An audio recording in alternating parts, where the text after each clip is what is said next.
What's up, everybody, and welcome back to Fireside Giants. I'm your host, Anthony Rivardo, joined by my co-host, Alex Wilson. And welcome in, guys. It's finally here, the 20K subscriber special. And we just want to start this off by saying thank you to all of the viewers over the past several years while we've built this channel, this community. We love you. We appreciate you. And we just want to say thank you. This episode, we're going to be going through a bunch of different Giants content creators, a reporter as well, talking with them about their mock drafts in preparation for this Thursday's 2024 NFL Draft, a pivotal one for the New York Giants. So we're going to go ahead, do some mock drafts with some special guests, and then, of course, do our own mock drafts, locking in our final picks before the draft right here on the channel for you guys, just to celebrate how much you all mean to us and how much Fireside Giants and the community means to us. And before I hand it off to Alex to say his thanks, I just have to go ahead and thank the Fireside Giants team. You guys see us on the channel every day. You see Alex, you see my face, but you don't see Danny Cortillo, our head of graphic design.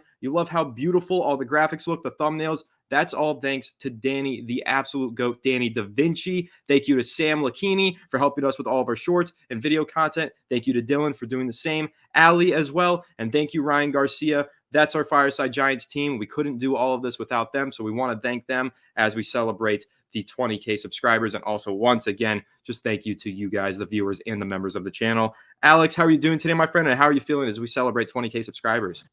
I'm doing great, man, and thank you guys so much for 20K subscribers. It's been a long journey, ups, downs, mostly downs, but we couldn't do it without you guys and, of course, our team, as Anthony referenced. Danny, big shout out to the man behind the curtains here. Also, the new intro, absolute gasoline.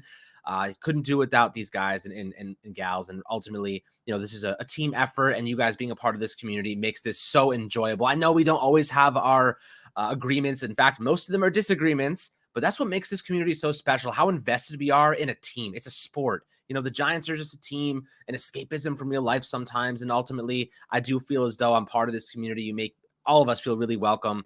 And obviously, we're really happy to have so many longtime viewers. And we appreciate you guys. Without you guys, it's nothing. Just same thing without the fans for any given team. Without the fans, the team doesn't mean anything. The same thing for this channel. Without you guys, this doesn't mean anything.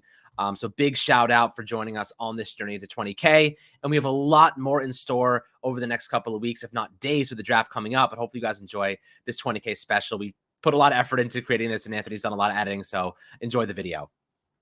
100%. Thanks again, guys. And let's go ahead and dive into that first mock draft. And welcome into the first mock draft in our 20K subscriber mega mock draft special. You all know him, the legend, Chris, the Entertainah. We're super happy to have you on, Chris. It's been a while, man. Really happy to have you on and to hear your picks for this mock draft. Yeah, excited to be on, my man. Excited to talk Giants. Glad to see you guys are doing well, growing your channel and everything else. And yeah, you guys are two good guys, man. So I'm happy that you guys are having success. But yeah, man, I'm excited, man. I've been thinking about this draft now for I mean since like November. When this team, then we had the minor I guess diversion with Tommy DeVito, which gave us 3 weeks of fun. And then it went right back to thinking about the draft. So I can't wait to see what the Giants do. Yeah, me too. The 3 weeks of fun that obviously I loved. I mean, the Italian stallion out there, Tommy Cutlets, that was like my Super Bowl, was watching him play. Not really, though. And I know that there's a lot of fans that really wish that never happened, because now we're picking 6 and now we're not picking 2 or 3. So the quarterbacks in front of us likely all gone. But that's a good way to transition and ask you, the first round of this draft for the New York Giants, holding the number 6 overall pick. Yeah. What do you think they should do? What do you think they will do? Should they trade up, maybe trade down, stick and pick? And what positions do you think they should be targeting in the first round? Yeah, I mean, of course, it all comes down to, and as we were talking before we started filming, it all comes down to, what scenario the New York Giants are presented with. When you're picking that high, if you feel there's an elite quarterback prospect you have the ability to obtain, you always have to do it unless you have an elite quarterback yourself. And no disrespect to Daniel Jones, no disrespect to about 20 to 23 quarterbacks in the league that start, they're not elite. So it just so happens that teams like the Cowboys, who have had Dak Prescott for 8 years starting, have never been in a situation like this, because he's always got them competing, going to the playoffs. Kirk Cousins, kind of the same thing with Minnesota and Washington throughout the course of his career. But when you really look at it, there's only 8, maybe 10 elite quarterbacks in the entire NFL, and that's pushing it. So whenever you have an opportunity to try to improve the most important position on a football team. If you have full conviction, if you feel the guy has elite potential, you take your swing. So I think you start there, your Shane, which is what the Giants have done. They have brought in every quarterback under the sun. They've done their homework.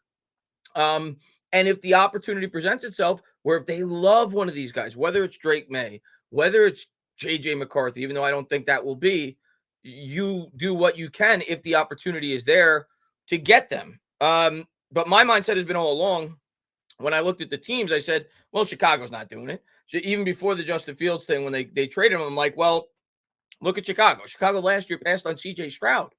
Ryan Poles traded back, got more draft capital. Now he's picking first. If he passes on Caleb Williams, dude, Justin Fields better be the best quarterback on the planet. If you passed up on those two guys, then you're going to commit a $50 million a year salary to him. So that was always obvious to me. Washington, even if they were going to trade out, they would never do it with us. And that's obvious they're going to go quarterback anyway. So then at 3, I look at New England. And like we were talking about before, could you sell yourself as a fan trying to create some hope that they may trade out? Sure. Do I think they're going to? No. New beginning, new GM, new head coach, all the things I expressed about how important the quarterback position is. You don't have to trade up. You're sitting there. You could get a guy that many feel is a high-end quarterback. If you're a Giant fan hoping for Drake May, I think you have to hope, even though it may not be likely, New England may prefer J.J. McCarthy to Drake May. Don't think that's going to be the case. I just think Drake May's ceiling is way too high. So if it goes as the way that I think it's easy for Joe Shane at that point. The top 3 quarterbacks are gone. You're sitting at pick 6. So you say to yourself, okay, pick number 4, Arizona Cardinals. They're going to do one of two things. They're either going to take Marvin Harrison Jr., who's one of the best wide receiver prospects in like the last 10 years. They're either going to take him at 4, or they're going to trade down from Minnesota, Denver, Raiders, name the team, to move up and get J.J. McCarthy, the 4th quarterback off the board. That's good news either way if I'm Joe Shane, because I say to myself, I don't think J.J. McCarthy's an elite quarterback prospect. I like him. I think he's good. I don't think he's elite. I don't think he's worth trading up for. So if a team does that, now I'm either guaranteed Marvin Harrison Jr. or Malik Neighbors. If they stand and take Marvin Harrison Jr., I say, okay, now that's good too, because now the Chargers are on the clock. The Chargers could do either the same thing. They could trade back for a team to take J.J. McCarthy. They could stick a pick, and they could take Malik Neighbors. If they trade back, I get Neighbors. If they stick and pick and take Neighbors, all of a sudden I say to myself, well, if I really like McCarthy, now I didn't have to trade up to get him. If now I'm sitting on a gold mine, if I want to trade back, because suddenly I control everything, whether it be the Raiders, whether it be the Broncos, whoever, they have to give up everything in their power to come up to get to 6, and maybe I could rip them off for them to go and get J.J. McCarthy, fill a number of assets long-term for this team, or I stand pat and I take Rome Odunze, who is, in my opinion, is close to on par with those 2 wide receivers that I said. So I think the Giants are sitting in a premium position, whether they want to trade up, because they have more to offer than anybody else. Because if a team trades down like the Cardinals, they go to pick 6, they still get one of those elite wide receivers that I said, instead of trading back to 11. Whether they stand pat, they're still going to get an elite prospect, especially if a team trades up for a quarterback, or if a team doesn't trade up for a quarterback, you could rip a team off to come up and get J.J. McCarthy. So I love the spot that the Giants are in right now from a power standpoint. In the end, what do I think is going to happen? I think somebody's going to be desperate. They're going to trade up for McCarthy, and the Giants are going to end up with Malik Neighbors. That's what I think is going to happen in the first round. I mean, yeah, that would be if the Giants walked away with the haul. It's like the 6th overall pick could suddenly be like the 1st overall pick. There's one quarterback on the board that everybody wants, and you could always, trade back and get a monster haul. It's interesting because I was doing some research on, the New England Patriots and their GM Elliott Wolf. And I don't know if you know where his background is, but he comes from the Green Bay Packers. And the Packers love to develop quarterbacks long-term. They have to stash these guys and develop them. So I wonder if there is a lane for Elliott Wolf coming from that background saying, well, I watched, Aaron Rodgers sit behind Brett Favre. I watched Jordan Love sit behind Rodgers. And then, a couple years go down the line. Now you have your franchise quarterback. Is there a world where we see them, potentially either trade back or, take a playmaker, then maybe go with a Bo Nix in the 2nd round, let him develop for a season or 2, and then promote him long-term and use that as a bridge? I don't know. Just kind of an idea that I was looking at his background and thinking about it. But, it's really interesting to come up with all of these, trade ideas. And like you said, the Giants could be sitting on a gold mine. Really, the draft for them, the draft kind of starts at the Arizona Cardinals pick. Or And the potentially New Giants, England, if New England wants or to trade New back. England, if they do want to trade back, right? So it's just crazy to think of all the different avenues. The Giants, you prefer to be in number 4 spot or number 3 spot if you're the Giants, obviously, but the 6th position, it does open up a world of opportunity in terms of who's going to drop, what receivers are going to be there. And we talked about this idea of maybe even moving back and then like jumping up a couple spots to still get a guy like Odunze or even like a Brock Bowers. If you were to trade back up to 11 or something of that nature, or move back, to 12 with Denver, the Raiders at 11, maybe you even leapfrog back up a couple spots, 1 or 2 spots, get Odunze, get Brock Bowers,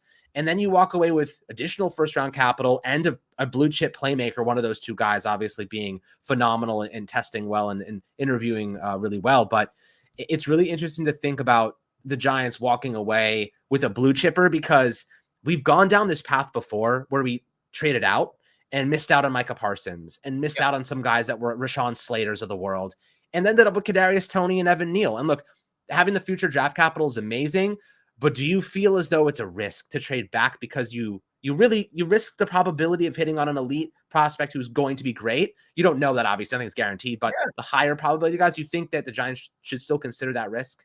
Yeah, I mean, listen, it's always a risk, whether you trade up or whether you trade down. And in this scenario, the Giants, it's a risk, because if a team is taking that 6th spot, say we trade back to 12, like you said with the Broncos, you're going to get a really good player there. But the odds of you getting an elite player is not nearly as high if you just stand pat and stay at 6. The whole reason why a team would be wanting to trade up with you in the first place. But I think what would sell the fan base, if you were to do that, if you could get an Odunze, like you said, or a Bowers, or maybe you get a Latham, whoever, you get a tackle there if you stand it, whatever it is. I know Giants fans would hate that, but you get the best player on your board at 12, then you sell the fan base on, well, listen, now we have the Broncos 2025 first-round pick, and I understand it failed us last time. I get that. But you say to yourself, listen, this year we didn't have an elite quarterback to draft where we were picking. We didn't have that opportunity to get Drake May, whatever it may be. Now, if we stink next year, more than likely the Broncos are going to stink. They're playing in the AFC West. They're going to be starting J.J. McCarthy.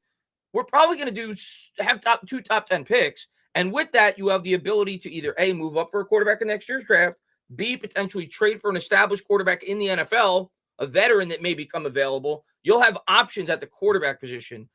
I don't think you can kill the Giants if they trade back and get significant draft capital. It's a risk, but it's a risk no matter what you do. You also can't kill the Giants if they stay at 6 and they take Rome Odunze, or if they take Malik Neighbors, because in my opinion, the both of those guys, I'll say this, in 7 out of the last 10 drafts, without looking at every draft, Rome Odunze might be the best wide receiver prospect in 7 of them. He's the 3rd best wide receiver prospect in this draft class. In most draft classes, all 3 of those guys probably top 5 picks. So if you have the ability, and would probably be the number 1 wide receiver in most of them. So if you have the ability to get an Odunze at 6, I understand there's a lot of other needs on this team. It's probably by far the best player available on the board at that time if Neighbors and MHJ are off. Suddenly, your wide receiving core long-term looks ridiculous. And I understand people say, oh, well, who's going to throw him the ball? That's all you see on Twitter. Whenever you bring up the idea of bringing in Neighbors or MHJ, who's going to throw him the ball? As if Marvin Harrison Jr. is going to retire when he's 22 years old. So it's not about next year. It's about the next 10 years. And you think about that wide receiving core with adding one of those guys with a Wan'Dale Robinson, with a Darius Slayton, with a Jalen Hyatt. I frequently compared it to Soto going to the Yankees. You look at the Yankees. They had a good lineup before he got there. They got Soto. Now they got the best lineup in the league because everybody's where they should be. You bring in a guy like a Neighbors, all of a sudden Wan'Dale, well, he's actually really good if he's the 2nd or 3rd option. Hyatt's really good if he's the 4th option. If you get that number 1 guy, it just fills in that wide receiving core. So no matter what they do with that pick, as long as you don't reach on a quarterback, in my opinion, I'll be happy. I think that's a great analogy there with Soto, and it's really important to highlight the way that adding in that alpha dog receiver reshapes your depth chart and creates new matchups for those other wide receivers where you can extract their value a whole lot better. Like you said, with Hyatt then becomes your 4th option. Think about the cornerbacks that he's going to be facing off against and the kind of energy that he's going to go onto the field with when he's not out there every single snap running cardio, basically. So I think that was a really good call out there. But Malik Neighbors as your 1st round pick. And you also mentioned at one point in that conversation, who's throwing him the ball. I'm curious if you have them going QB in rounds 2 or 3, and if not, how do you respond to that Neighbors pick with your second round selection? Because we've talked about it, a lot of needs to address on this roster. Cornerback, maybe you go offensive line. I'm curious to know what direction you go after landing Neighbors in the first. Yeah, I think at that point, if you're the Giants, you would at least explore the quarterback position in the second.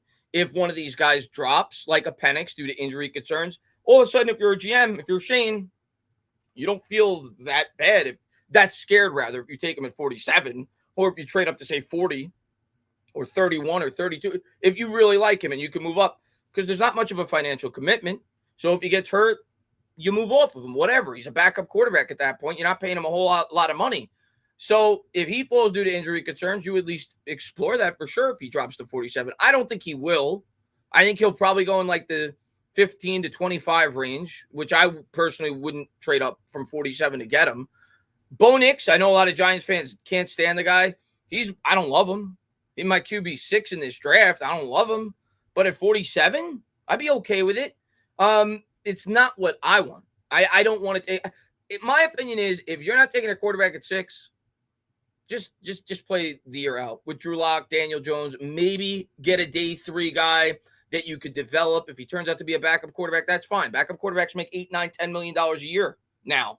You end up paying a guy $1 million a year for 4 or 5 years, like Shane said in his press conference yesterday. That's still a good investment. So if you believe in a guy like a Joe Milton, for example, in the 5th or 6th round, that maybe could develop long term, and maybe you do hit the lottery, great. If you don't, and he could be a solid backup, it's still worth the pick.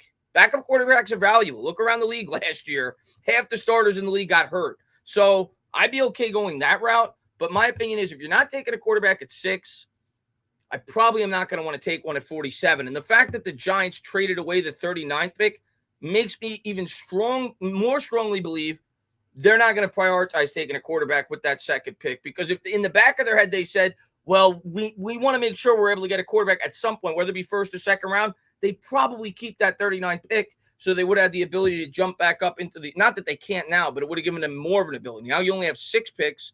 So I don't think it's going to happen. I don't think they go quarterback in the first or second.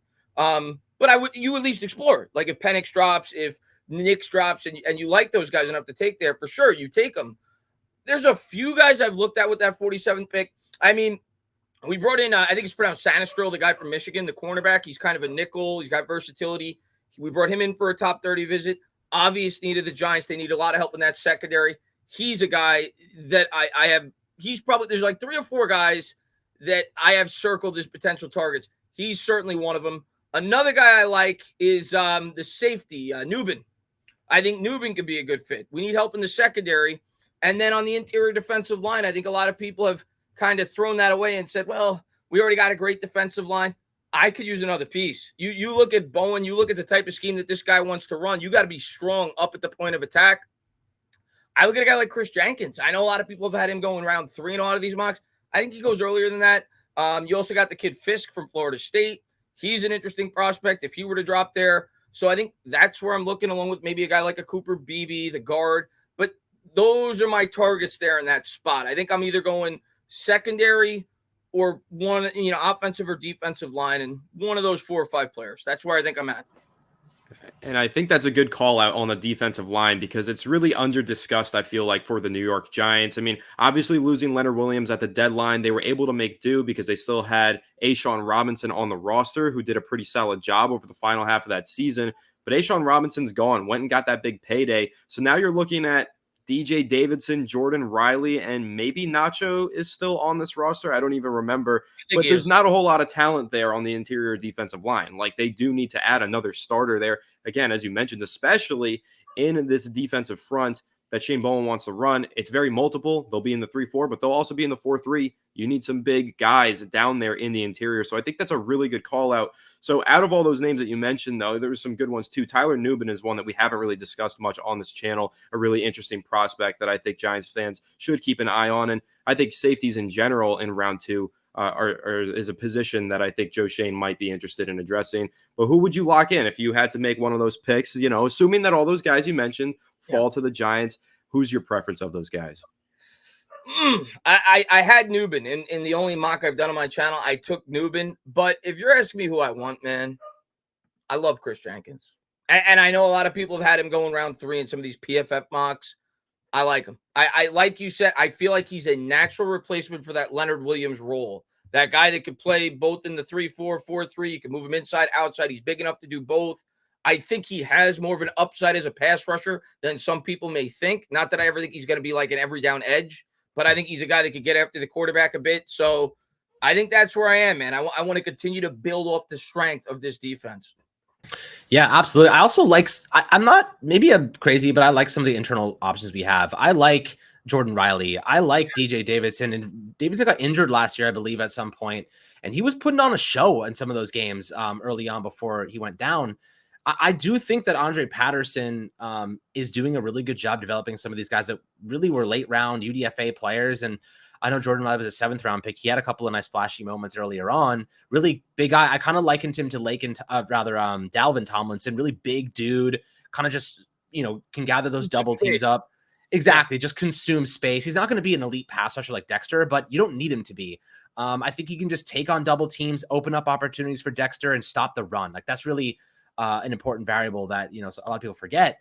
But, if we go get a Chris Jenkins, more the merrier. Like, let them compete. I'm of the mentality nowadays that nobody's job is safe unless you are one of our superstars. You're one of our linchpin pieces. Nobody's job is safe. Evan Neal, buddy, Jermaine Illuminor is going to win that job. That's I love Jermaine Illuminor. But like, Evan Neal, like, yeah, it's so easy to root for. And for what it's worth, like, Evan Neal, prove it, man. Like, I want him to be successful. We all do. It's just, you got to earn it nowadays. So we can't be handing out starting jobs anymore. But looking at the 3rd round here, I know I mentioned a guy like Ben Sinnott would be a really cool option. I think that Darren Waller is probably going to retire. Opens up almost $7 million in cap space. Is there anybody in the 3rd round that really piques your interest? That's like, yeah, like, this would be a nice playmaker or a nice defensive piece. Anyone you've been looking at? Yeah, I mean, obviously all the guys I just mentioned, if any of them are to trickle down into the 3rd round, I'm interested, and it's obviously entirely possible they could. We see players drop all the time as you go round or two, as you go deeper throughout the draft. But for me, I mean, in terms of like names I'll add to this that I was not discussing in the 2nd round, I think this is the round where it at least piques my interest to look at the running back chart. Obviously, you lost Saquon Barkley. We all know that running back is not a high priority for Joe Schoen in terms of roster building, right? He didn't pay Saquon Barkley, but can you get a playmaker in the 3rd round that could help this offense for pennies on the dollar and really kind of fortify that running back by committee? I think you can, right? Eric Gray, you bring in, what's his name? Why is it escaping me right now? The running back we brought in free agency. Devin Singletary. You bring in Singletary. Now you bring in a 3rd round back. All of a sudden, you've got a pretty complete core. So I think, I'm not saying I would definitely take a running back here, but I think this is the 1st round where it starts to pique my interest. I look at a guy like Jalen Wright from Tennessee, super explosive. I think he ran like a 4.35, 4.38 at the combine. Obviously, former teammate of Jalen Hyatt.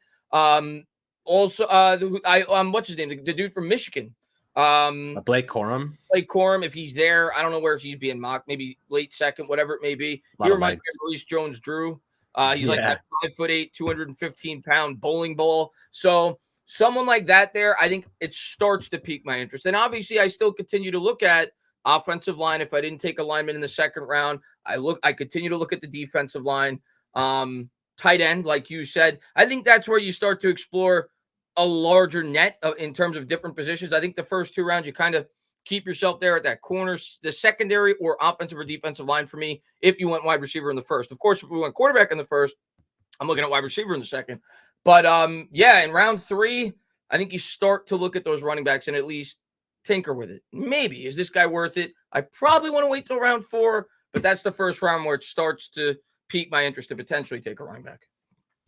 Yeah, I agree with you on that one. That's where you start to have that conversation. I'm glad you mentioned Jalen Wright because he's a real speedster. I feel like he's just one of those one-cut backs. You get him a hole, and he's gone. Like, you're not going to catch up with him. He can be that playmaker, that home run hitter, and that change of pace because I think Devin Singletary does a pretty good job of getting ugly yards. He could be your 3 to 5 yards per carry a pop, that guy who just kind of runs up the middle for you. But then when you need that big play, that change of pace, maybe someone to kind of spell out of the backfield as a receiver, Wright would make a lot of sense and bring a lot of a dynamic ability to this Giants offense, especially when you add in Malik Neighbors drawing attention from the secondary. So good call out there. I think that third round pick, though, can really go any which way for the Giants. Alex mentioned Ben Sinnott. You mentioned earlier a couple cornerbacks in the second round. I think if they don't go cornerback by the second round, the third round for sure could be a place to target that. It's going to be really interesting to see how the board falls, though. Again, as you mentioned, a lot of players do end up falling, and maybe you have them going in the second round. How about Jalen Hyatt? I think that's a perfect example, falling all the way into the third round. That's a player that some had in the first round last year. So things like that do happen, and I think that's important to take note of and helps you get more excited for the NFL draft. If Joe Schoen can kind of pull together a string of the first 3 picks like he did last year, with all the potential that he grabbed in those first 3 rounds, we could feel a little bit more comfortable going into this 2024 season. But looking at that third round, the guys you mentioned, ask you again, who are you locking in on that pick? I'm going to mention a name I didn't mention, but I just wanted to hammer home the fact that I'm looking at potential running backs there because I do think it's a possibility. You also have the dude from Florida State, Benson, who we brought in for a top 30 visit. Obvious potential interest there. So that's going to be the first round where I'm really looking at those running backs in terms of, is this possible we go here? I'm gonna go hometown kid because so far I've gone wide receiver. Then in the second round, I ended up going defensive line. And now I'm going to continue to focus on the defense. I'm going to continue to make what I think is the strength of the team currently even stronger. You look at our secondary, it's depleted. You lose Adoree Jackson. You lose Xavier McKinney. I do think we'll probably pick up another veteran in free agency before the start of the year. But I'm going to go with the hometown kid, man. I'm going to go with Max Melton out of Rutgers if he's there. I think that's a good fit. We need a corner. He's probably one of the 2 or 3 best there. If you're projecting, you also got a guy maybe like a TJ Tampa. I like the dude out of Wake Forest, Kalen Carson, but most have them going maybe around 4. So I'm going to go with the hometown kid. I'm going Rutgers with pick 3. And I'll just throw out there on Max Melton. I love that selection because I think that his playing style and his athletic profile and everything, it matches up so similarly to Deonte Banks. I feel like they're very similar in that prototypical, lengthy, athletic build, both extremely great athletes, and they'll both have that physicality against the run. That would be awesome because I feel like you get basically the same 2 players on the outside in a way where, one gets injured, you're not missing too much, moving him up the depth chart or down the depth chart. I think that's one way to look at it, and just also finding that identity on defense and in the secondary. Really like Max Melton. Alex, I know you also are a big fan of Max Melton, so I'll give you a chance to kind of jump in on that one. Yeah, I mean, dude's just physical, and I love physical corners, especially if you're going to play this zone-heavy scheme under the tutelage of Shane Bowen. It's going to be exciting to see this secondary, and we need another cornerback. At some point, the Giants are going to have to address this position. Free agency is already thin. I think the draft makes a lot of sense. We'll see what happens, but Melton's a great pick. And look, he has tons of upside, good size. He doesn't miss many tackles. And if you watch his film, the guy just pops on the run. Remember Darnay Holmes' ability to sniff out those screen passes and, just bite on those passes, those quick outs and whatever it might be. He has that same instinct, but he's also much better in coverage, which we'll talk about the other day. But, it's kind of fun to see a player with all that physicality, but also that twitchiness and that speed and agility. And I love the fact that he's from here. You love guys that know what it's like to play in New York. It's not an easy place to play. It is hostile. You know what the fans expect. You got to come ready. You got to come prepared. I think a guy like Max Melton will certainly be ready to ball out on Sundays. Yeah. I mean, listen, obviously I picked him. I like him. There's a lot of guys there that I like, though. They could go so many ways with those 2 picks. I'm probably going to be happy because this team has so many holes on it. And I'm a big line guy. I didn't take a lineman with our first 3 picks, but we addressed it so much in free agency. But if they want to go line round 2, round 3, not going to be upset with that either. The Giants, Joe Schoen could do a lot in this draft as he continues to build a team where, let's be honest, we have a lot of holes. Yeah, plenty of holes, lack of depth in a lot of spots too. I feel like even some of the positions where we feel strong, we're like, okay, 1 injury, now we're not feeling so strong. So It's all about building that roster out. Joe Schoen definitely has his work cut out for him, a lot left to do in this post-Dave Gettleman era as the Giants rebuild themselves. But there's your 3-round mock draft. Malik Neighbors with pick number 6.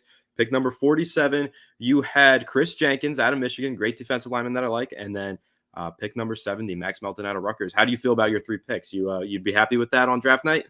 I end up with, in my opinion, the top 3 player overall in this draft and getting a Malik Neighbors, even though people are starting to talk me into Roma Dunze.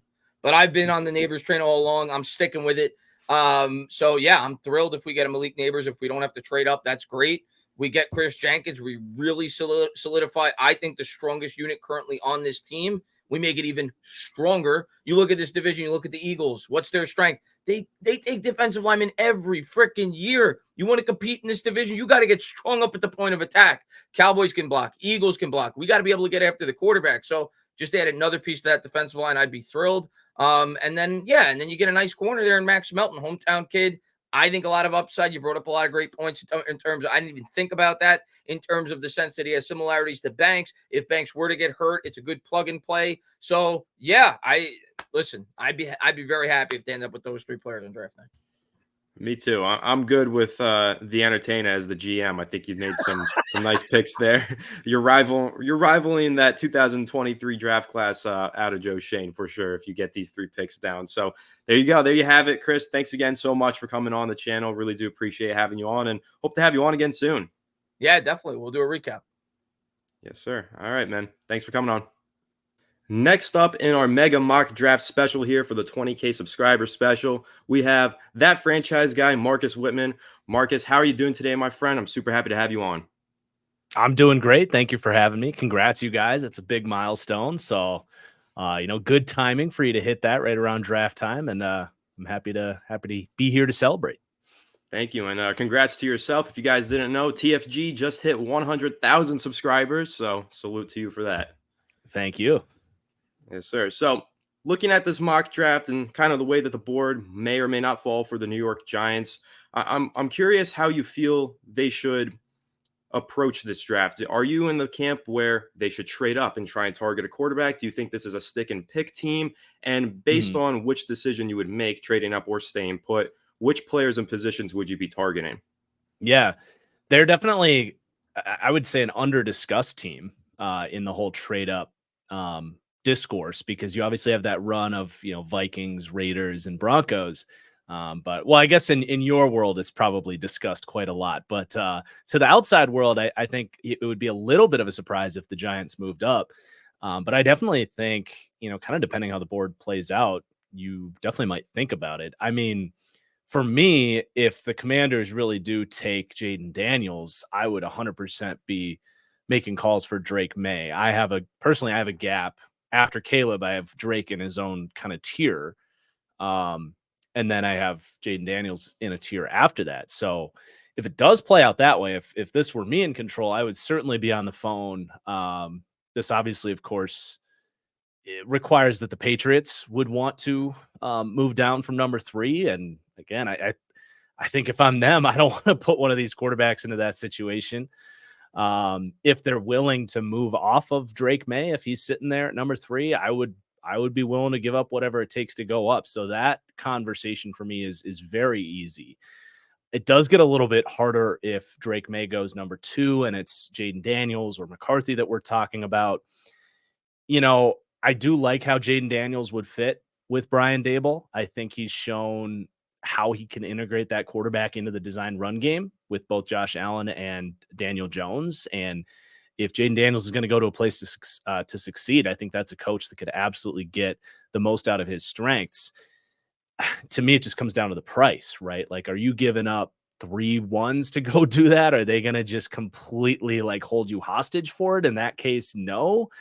If they're a little more, we're happy to get down to 6 and get a second and a fourth or a second and a third, I think I would certainly be sitting there thinking about it pretty heavily. It's still tough, but at the end of the day, you do have to end up with a quarterback in New York, whether that's this year or next year, and you're about as close as you're going to get to that opportunity. So that's kind of where I'm at. I certainly would not trade up for a McCarthy or anybody else. I would let the board just fall to me in that situation. So I don't know. Did I miss any scenarios that we need to play through that could I'll ask here? you there, if McCarthy falls to them at 6, because you're saying they got to get a QB, would that be your selection? Oh, man. Probably not, honestly. Over Neighbors and Odunze, it's tough, right? I think, yeah, it depends who's there, right? Like, if it's I mean, Marvin, I seriously doubt will be there at 6, but if Neighbors is there, I would definitely take Neighbors over the quarterback and just roll the dice on another opportunity to find a quarterback. Dunze, I like, but I don't like quite as much as those top 2 wide receivers. I would be much more strongly considering about either taking the quarterback there or trading down from 6. Yeah, I probably would not be taking McCarthy at 6. I just don't know that he's got the crazy upside to pull the trigger on that. It is tough. I do like McCarthy. I don't think it'd be the end of the world. And I'd give him a good chance to work out there, but it probably is not the direction I would go personally. Yeah, well, we differ on that one. I view McCarthy's upside as worth banking on and Brian Dable's offense and everything. But before I hand it off to Alex, I do want to ask you about Jaden Daniels, because in your post-free agency mock draft, you had him falling to the Giants at 6 and they taken him. And Alex is very high on Jaden Daniels, loves him, one of his favorite prospects in this class. And I was watching your recent appearance on the NFL Stock Exchange and hearing you talk about how maybe you're a little bit lower on Daniels than some of the NFL media and some fans. So I'm just curious to kind of hear your thoughts on Jaden Daniels as a prospect. Yeah, I mean, obviously, the ability for him to be a part of the designed run game is, like, for me, that's the biggest asset that he's going to bring. So that's why, like, when you're talking about maybe like New England at 3 or Minnesota at potentially trading up at 5 or whatever, like, I want him to go to that coach that has shown that he's really good at implementing that design run game aspect, because I think that's just going to raise the floor of the whole offense with him. But if you're putting him in a situation where, you know, he has to beat you with his arm as a rookie, I definitely have some concerns. Just like, I think he's a lot more developmental in that part of, you know, the game. I think at LSU, he was in a situation where not just the O-line and the receivers, which were incredible, but they're really just having him read one half of the field. You don't really see him like identify, okay, this is cover 3, this is quarter half, this is cover 2. He's more just reading the leverage of a you know, split formation to one side of the field and throwing to where the space is a lot of times. And, you know, I shared out a tweet where he's thrown a pick into cover 2 because he didn't really look at the safety to see, you know, what type of coverage he was getting. So to me, it's like, it's not that he can't do that. It's more just like LSU didn't ask him to do that. And I think that's an aspect of the quarterback position that he'd have to learn a little bit. But another thing that, just as I've watched a little more of him, is I've seen some throws from him where his arm is just not as strong as I remember on first watch. Just, you know, kind of dying off a little bit more than I remember on the deep ball. Some of those tight window throws, like, he already doesn't throw to the middle of the field with a lot of anticipation. So if it's not, you know, these fastballs that someone like McCarthy or Drake May can throw, it's like that margin for error is just a little bit wider or smaller rather. So, you know, it's, again, I think he's worth a top 10 pick in the right spot, but I definitely don't see him as this like lock top 3 quarterback, like seems to be the consensus at this point. Yeah, you know, it's funny. When you talk about him being the right fit, we talk about his comp being like a supercharged Tyrod Taylor, right? Because he has that like rushing quality, but also that deep ball that's just beautiful to watch. But you kind of pinpoint really the weaknesses there. And the reason that I really like Jaden Daniels for the Giants specifically is because of what you said with Brian Daboll. If you're going to give him a player that you can get maximum upside out of, that's one of those guys. I've really come around on Drake May a lot recently just because of the age gap there. You got 3 years, you know, 21 versus 24, and Drake May's got that laser beam of an arm, but also the athletic profile. Ran a lot last year, almost 600 rushing yards and 13 rushing touchdowns, something like that. So, you know, he was all over the field, and, you know, that's something I would love for Daboll. He's like a ball of clay, and I'd love to see Daboll get that ball of clay and mold it into something special. I'm in the same boat as you with JJ McCarthy. I'm not as high on him, mainly because I think that his ceiling is capped a little bit lower than these other prospects. I love Jaden. I just keep visualizing, and this is the truth, I keep visualizing Jaden Daniels running 50 yards against Dallas and Arlington. And as a Giants fan, that makes me really freaking happy. So that's kind of what I keep visualizing in my head and why I get so excited about that idea. But like you said, the design runs are where Dable would probably maximize him. The deep ball, this explosive nature of this Giants offense. Then you have to factor in the MetLife wind. Is that going to impact his arm? Is that going to impact the ball? And like, these are variables that, you know, you don't necessarily think about all the time, but they do play a big part, because we've seen quarterbacks in MetLife. I mean, Zach Wilson being one of them. Sometimes that ball just, it goes in a different direction than you think it's going to go. So if he doesn't have that arm talent, it is a concerning thing. But if you have, let's say, Drake May moving up, the Giants moving up, getting Drake May and, you know, sending a nice little haul for the 3rd overall pick, who would you be targeting for the Giants if you walk away with a quarterback in the 1st round? Is there a receiver in the 2nd round that you think would be a great fit for us? Maybe like Xavier Legette if he ends up dropping, or a Ricky Pearsall, or a Keon Coleman, one of those guys that may be a really good option. And then the 3rd round as well, any prospects you think would be a good fit for us? Yeah, definitely. I mean, I feel like you guys are pretty good on, you know, slot options. Maybe a little bit less so than like last year, where it was like all 5 wide receivers are better off in the slot. But I mean, you mentioned Xavier Legette. He was the first guy that definitely came to my mind. I'm a big fan of him. Definitely some risky aspects to his game, just being a 5th-year player that took so long for it to kind of click. But if you go back to kind of the reasoning for it with, you know, COVID, he had some family issues. Like there's a reason why it took him so long to kind of get there. I think he's an underrated route runner, especially on those stop routes. Like, you know, some receivers can't really, obviously they can take the top off the defense and stretch you vertically, but some receivers really struggle to throttle down and just, you know, turn on a dime. And Legette doesn't. He can stop and turn and work back to the quarterback. And that just puts the fear of God in corners, because you're worried about him over the top, and then he can stop underneath. So I like that aspect of his game a lot. So he has a decent enough chance of being there. What is it, pick 39 that you guys have? 47. 47? 39 was traded for 39 Brian was Burns. for Burns. Yeah. Mm-hmm. Yeah, I mean, I would say it's like a 50-50 chance he's available, personally. So if you got to go down the board a little bit more, you know, Keon Coleman's interesting. There's a chance he falls because of the speed concerns. If you wanted like a supercharged version of my guy Isaiah Hodgins in your offense, like that's actually not a bad pro comp for Keon Coleman. I don't know if that's necessary, but I think like run after catch is a much bigger feather in Keon Coleman's cap, for a bigger bodied guy like Hodgins. So there's definitely that role in the offense for a guy like that. I mean, Ricky Pearsall and Ladd McConkey are more like slot types in my mind, but they're really freaking good, man. So I think if either of those guys are there, they're just good enough players that you easily, you know, pull the trigger on them. I think both guys can win from the outside a little bit more than maybe they did in college. So definitely options there. I mean, it's crazy. This class just keeps going on and on and on. Troy Franklin's another name. A lot of people are really high on him. He might be gone, but if I were drafting, that's about the range where I'm starting to think about Troy Franklin is 47. He brings that kind of verticality to the offense a little bit. Maybe a little redundant with Jalen Hyatt, though, now that I say that. So, I mean, they're going to have one of those names in that spot, and it's got to be the direction you go, right? Like, unless you're going corner and just waiting till the 3rd.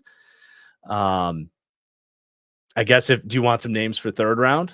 if they go. Yeah, I would love that. And if it's cornerback in the 3rd round, I think that would be nice to see some of those options.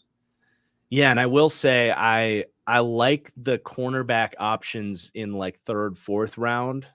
Like I like drafting corners there as opposed to round 2.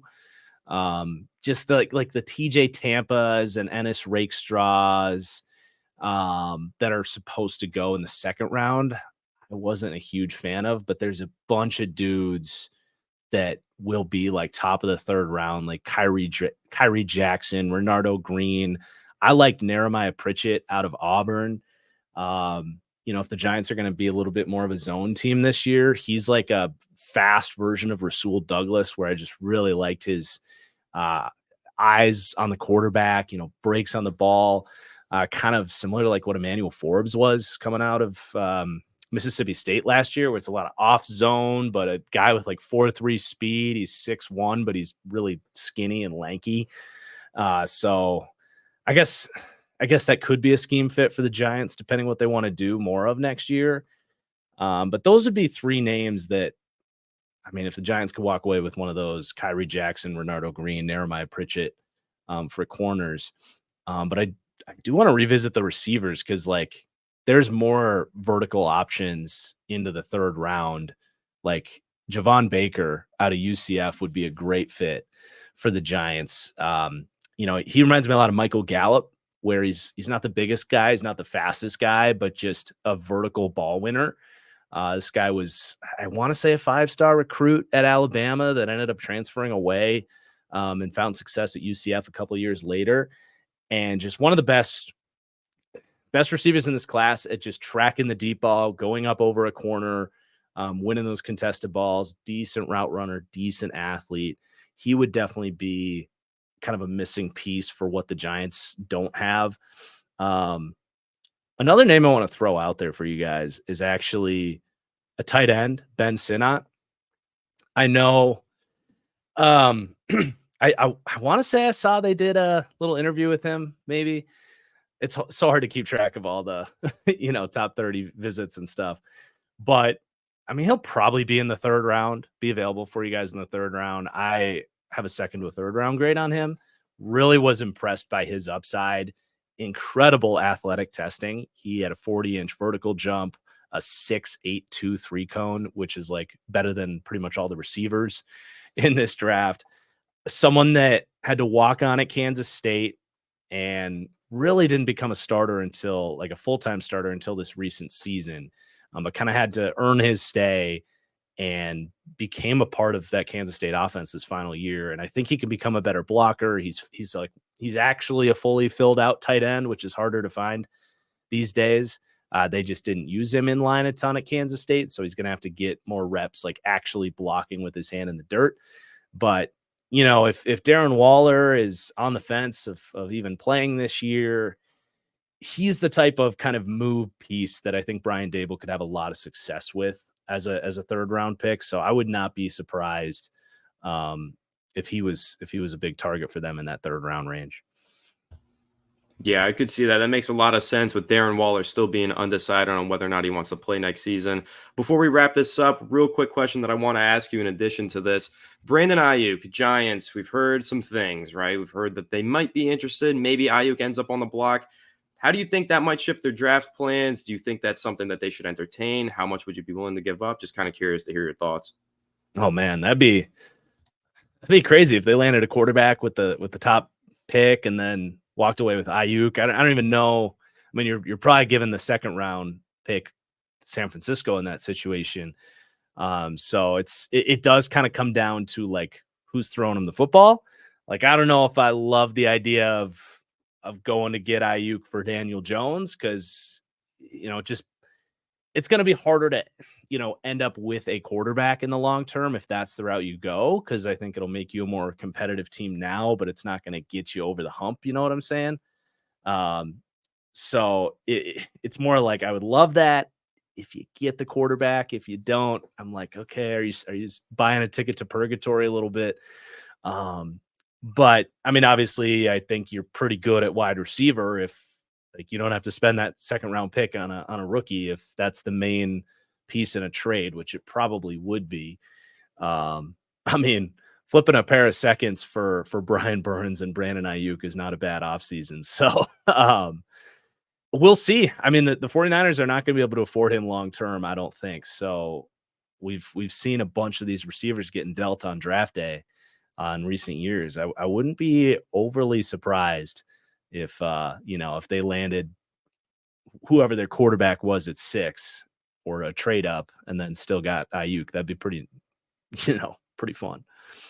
Yeah, that would be one way to revamp the offense. And on that, I've kind of mentioned before on the channel, maybe Ayuk doesn't get traded before the draft. Maybe he becomes a training camp trade and you're talking 2025 draft capital that you're giving up, and that becomes even more affordable for the Giants. But just to lock in your 3 picks for the 3-round mock draft based on the players and kind of scenarios that we discussed, what would that look like for you?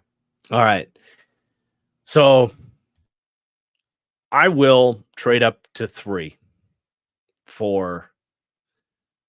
but then I probably don't get to use my second round pick. I don't know I think they probably have to give up the second round pick if they do that.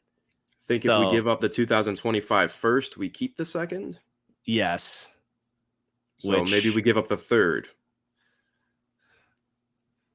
I guess that's risky to give up the future first, but if it's for a quarterback, I think that's fair.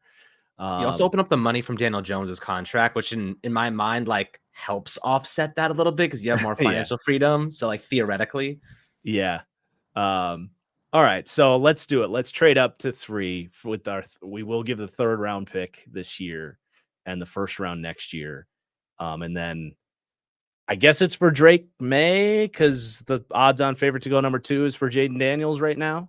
And I 100% would trade it for Drake May. Like, that's an absolute no-brainer for me. I'm a little more hesitant to do it for Jaden Daniels. So we'll do that. We'll go up for May. If we keep the 2nd, let's get him a weapon and make that pick.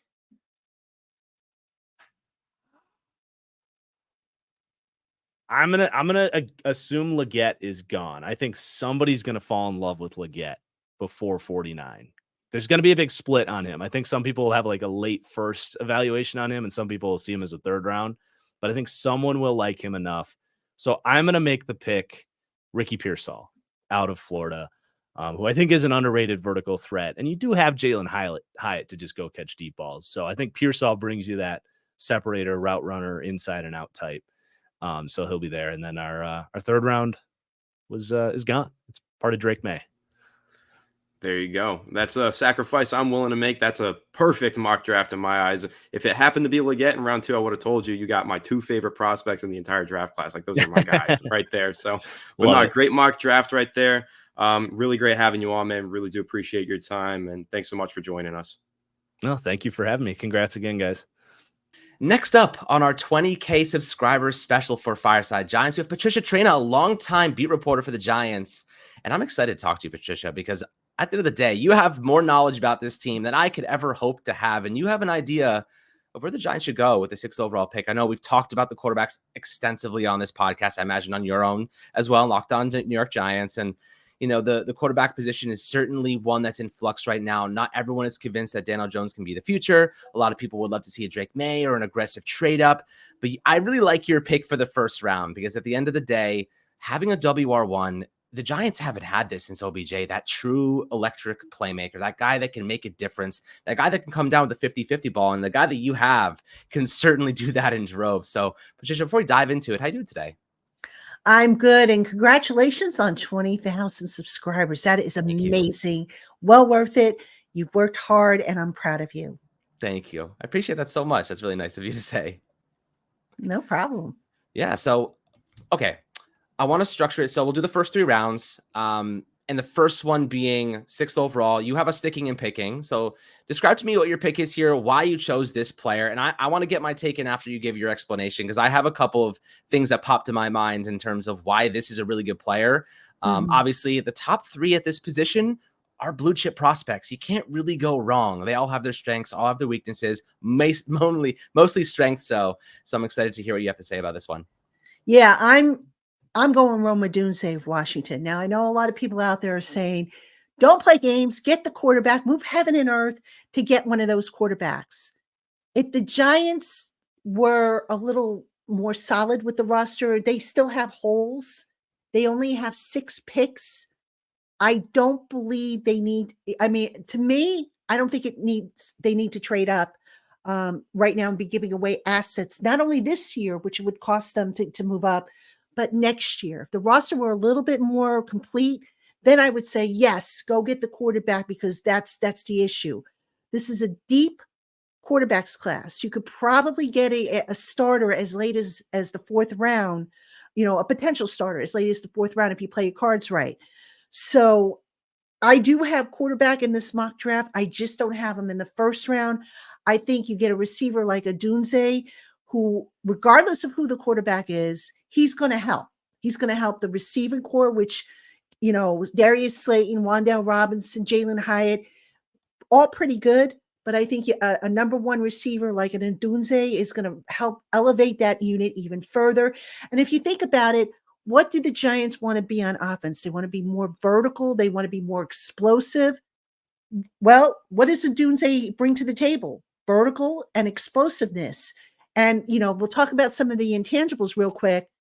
The kid, go back to what he did at the combine, how he stayed late, how he was, trying to perfect and do better, one up himself. Who wouldn't want a full team of guys like that, as opposed to a guy, who, oh, I don't want to test because it's an unfamiliar field, or I don't want to do this because I don't know. That to me spoke volumes about his character, about the confidence that he could, function and perform at the high level regardless. And like I said, just staying on to help and do all that stuff. I mean, if you're a coach, how do you not like that as well as the young man's film?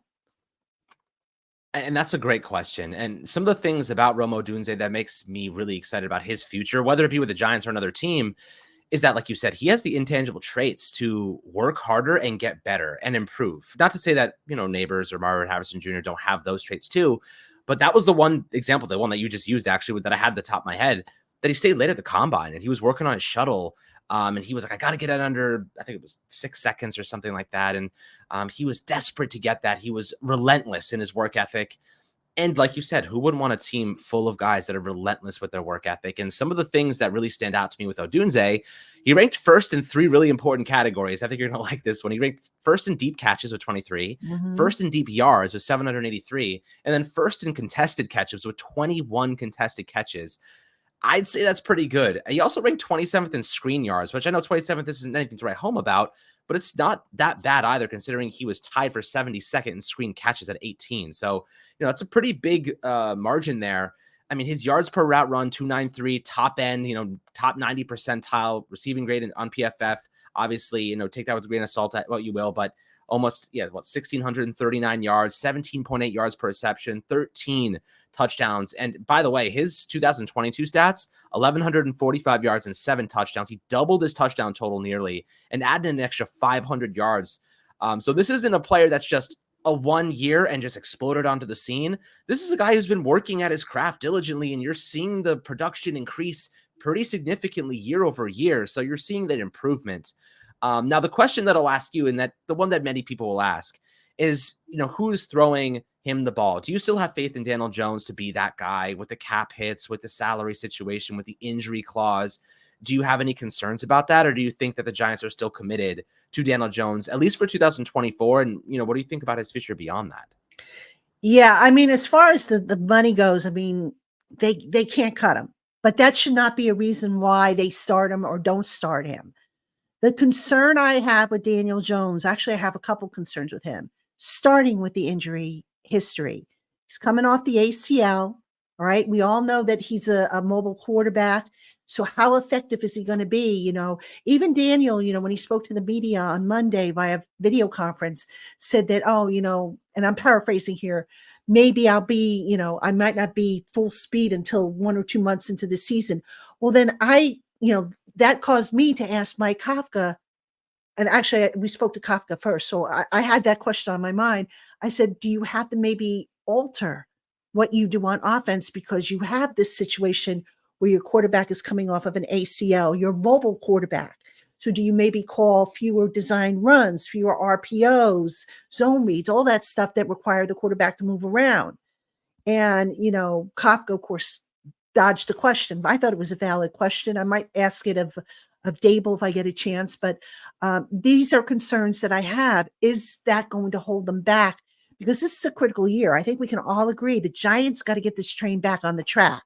And if they don't, this is going to be, it could potentially get ugly. But the other concern I have about Daniel Jones, and look, before anybody accuses me of being a hater, I like Daniel. I think he's a nice kid. Your young man, I should call him. Everybody's a kid to me at this stage. He works hard. He's a leader. He cares. He's respected by his teammates. I respect him. I think, I admire him for putting up with basically what's been a hostile crowd, mostly against him. But here's the thing, Alex. This is year 6 of Daniel Jones, and we're still asking, what is he? What can he be? We are still seeing the same problems, the slow processing time post-snap, the inability for whatever reason to throw deep because he's missing guys wide open. Now, people will say, oh, his offensive line stinks. Oh, he didn't have Saquon Barkley for the time last year. Guess what? He ain't going to have Saquon Barkley this year. And guess what? He did have situations where the protection was decent. Wasn't, consistent, but there were times when, and I think you've shown this on film on your X account, where there was time for him to throw the ball deep down the field, and he just, for whatever reason, didn't pull the trigger. He didn't see the receiver. Maybe he didn't trust what he was seeing, and we're still seeing that hesitancy. And you just can't have that at this point. This would have been the third. This is the third year he's going into this system. He should be fluent. And look, not everything is going to be perfect every single snap. The good quarterbacks, the really good quarterbacks, learn how to function when things break down around them. Can we say that Daniel Jones has fully learned that? I don't know that we can, not consistently at least. So, to answer your original questions, yes, I do think the Giants are going to roll with him this year once he is healthy. And I think it makes sense. And here's why. If they draft a quarterback, which I believe they will, let that kid sit. Don't rush him into the starting lineup. Because think about it. In 2019, the Giants rushed Daniel Jones into the lineup. Pat Shurmur wanted to unlock a part of his playbook that Eli Manning just could not run. And that was anything involving the RPOs and the zone reads and any mobility. And they rushed Daniel Jones in there and they said, oh, he's ready. He was not ready. I'm sorry. I know he came in and he won his first game and he won Rookie of the Week and all that stuff, but we saw flaws then that we're still seeing to this day that just haven't been corrected. And, people, I get it, everybody's entitled to their opinions, but I see way too many excuses being made for Daniel Jones. And, it's at this point, if we're still asking what he can bring to the table, that to me is a problem.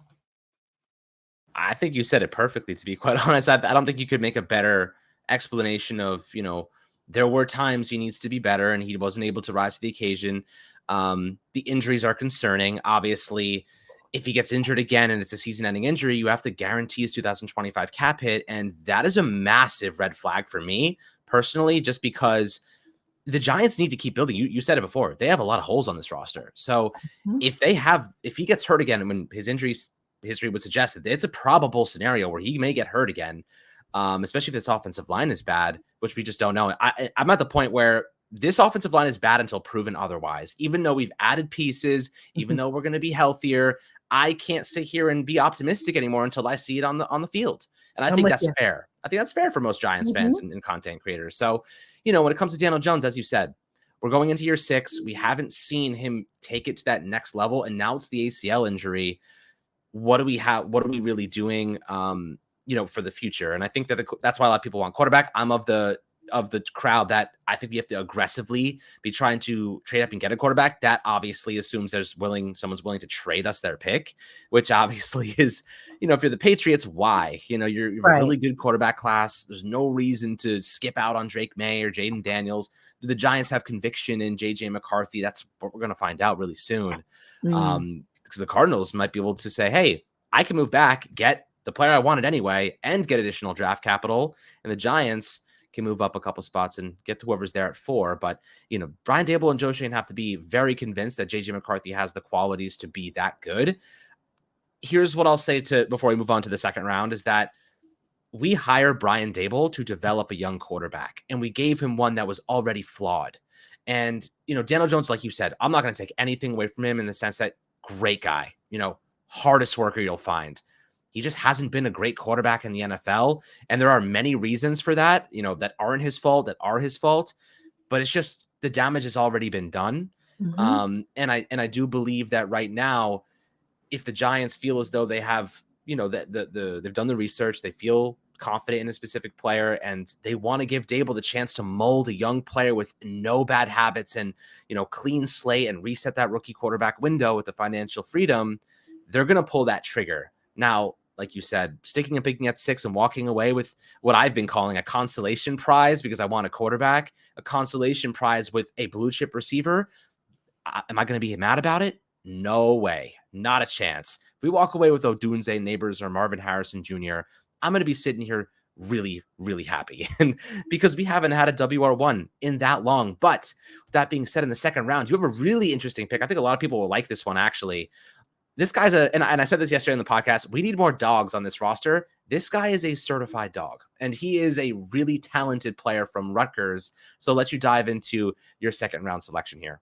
Yeah, Rutgers, my alma mater, as a matter of fact. So yeah, in previous mock drafts, I think I went quarterback, thinking that, okay, get a quarterback, at this point, but you can't force a pick. And having thought about it, what is the other biggest need, or one of the biggest needs on this team? Who's cornerback 2, right? So we know Deonte Banks is going to be cornerback 1. Who's cornerback 2 right now? Is it Trey Hawkins? Is it Nick McLeod? Is it Cordell Flott? Is it Aaron Robinson? Can Darnay Holmes do it? I'm not so sure they have cornerback 2 on the roster. So with that said, I'm going with Rutgers cornerback Max Melton in the second round. They need a second cornerback. And, we just heard on Monday from defensive coordinator Shane Bowen, and he talked about, wanting to get the pass rush home with the front 7 and allowing that back end of the defense to do its thing with coverage and whatnot. And how many times, by the way, did we see, with Wink Martindale, when he would come up with those exotic blitzes with a corner blitz, a safety blitz? How many times did the Giants get burned? A little too often for my taste. I don't know about you. So, you get a guy who can come in, who can be sticky to the receiver, a guy who can give you run support, because obviously the run defense was another problem that I don't think enough people are talking about. So you need, better physical play up front. And I think a guy like Max Melton can bring that to the team. I mean, it's I don't want to say it's been missing, but they didn't really have it a whole lot last year. Part of that, with Adoree Jackson being injured, trying out Trey Hawkins. Look, those are all guys, some of these guys that I mentioned before that are still on the roster, they're going to be very good players as they continue to develop and get more experience. But don't mess around. You need a cornerback too. Right now, I don't think you have it. Aaron Robinson can't stay on the field. Trey Hawkins, there was a reason why he was a 6th round pick. And, he's a developing player who has a little bit of a longer learning curve, I think, than, somebody coming from Alabama or a major program. And Darnay Holmes, he's basically a slot receiver who, oh, by the way, happened to be one of their best special teams players, playing gunner last year, which is probably going to be the role. And the same thing for Nick McLeod, who was their top, one of their top gunners. So the Giants, to me, got to get a cornerback in day 2 and just not mess around. And hopefully that guy can be cornerback 2. Yeah, I'll tell you something. Max Melton kind of fits the profile of what Wink Martindale would have liked a lot. Really physical outside corner, can step up and help in the run. And, Shane Bowen said it a couple of days ago, like you referenced. Part of what they're going to do is, have those 4 guys rush the passer, but they need to stop the run. And having those physical outside corners, we know Dante Banks is capable of it. Trey Hawkins had that one game. I remember that game like it was yesterday against the 49ers where he missed like 3 or 4 tackles and they benched him immediately. Like he was done.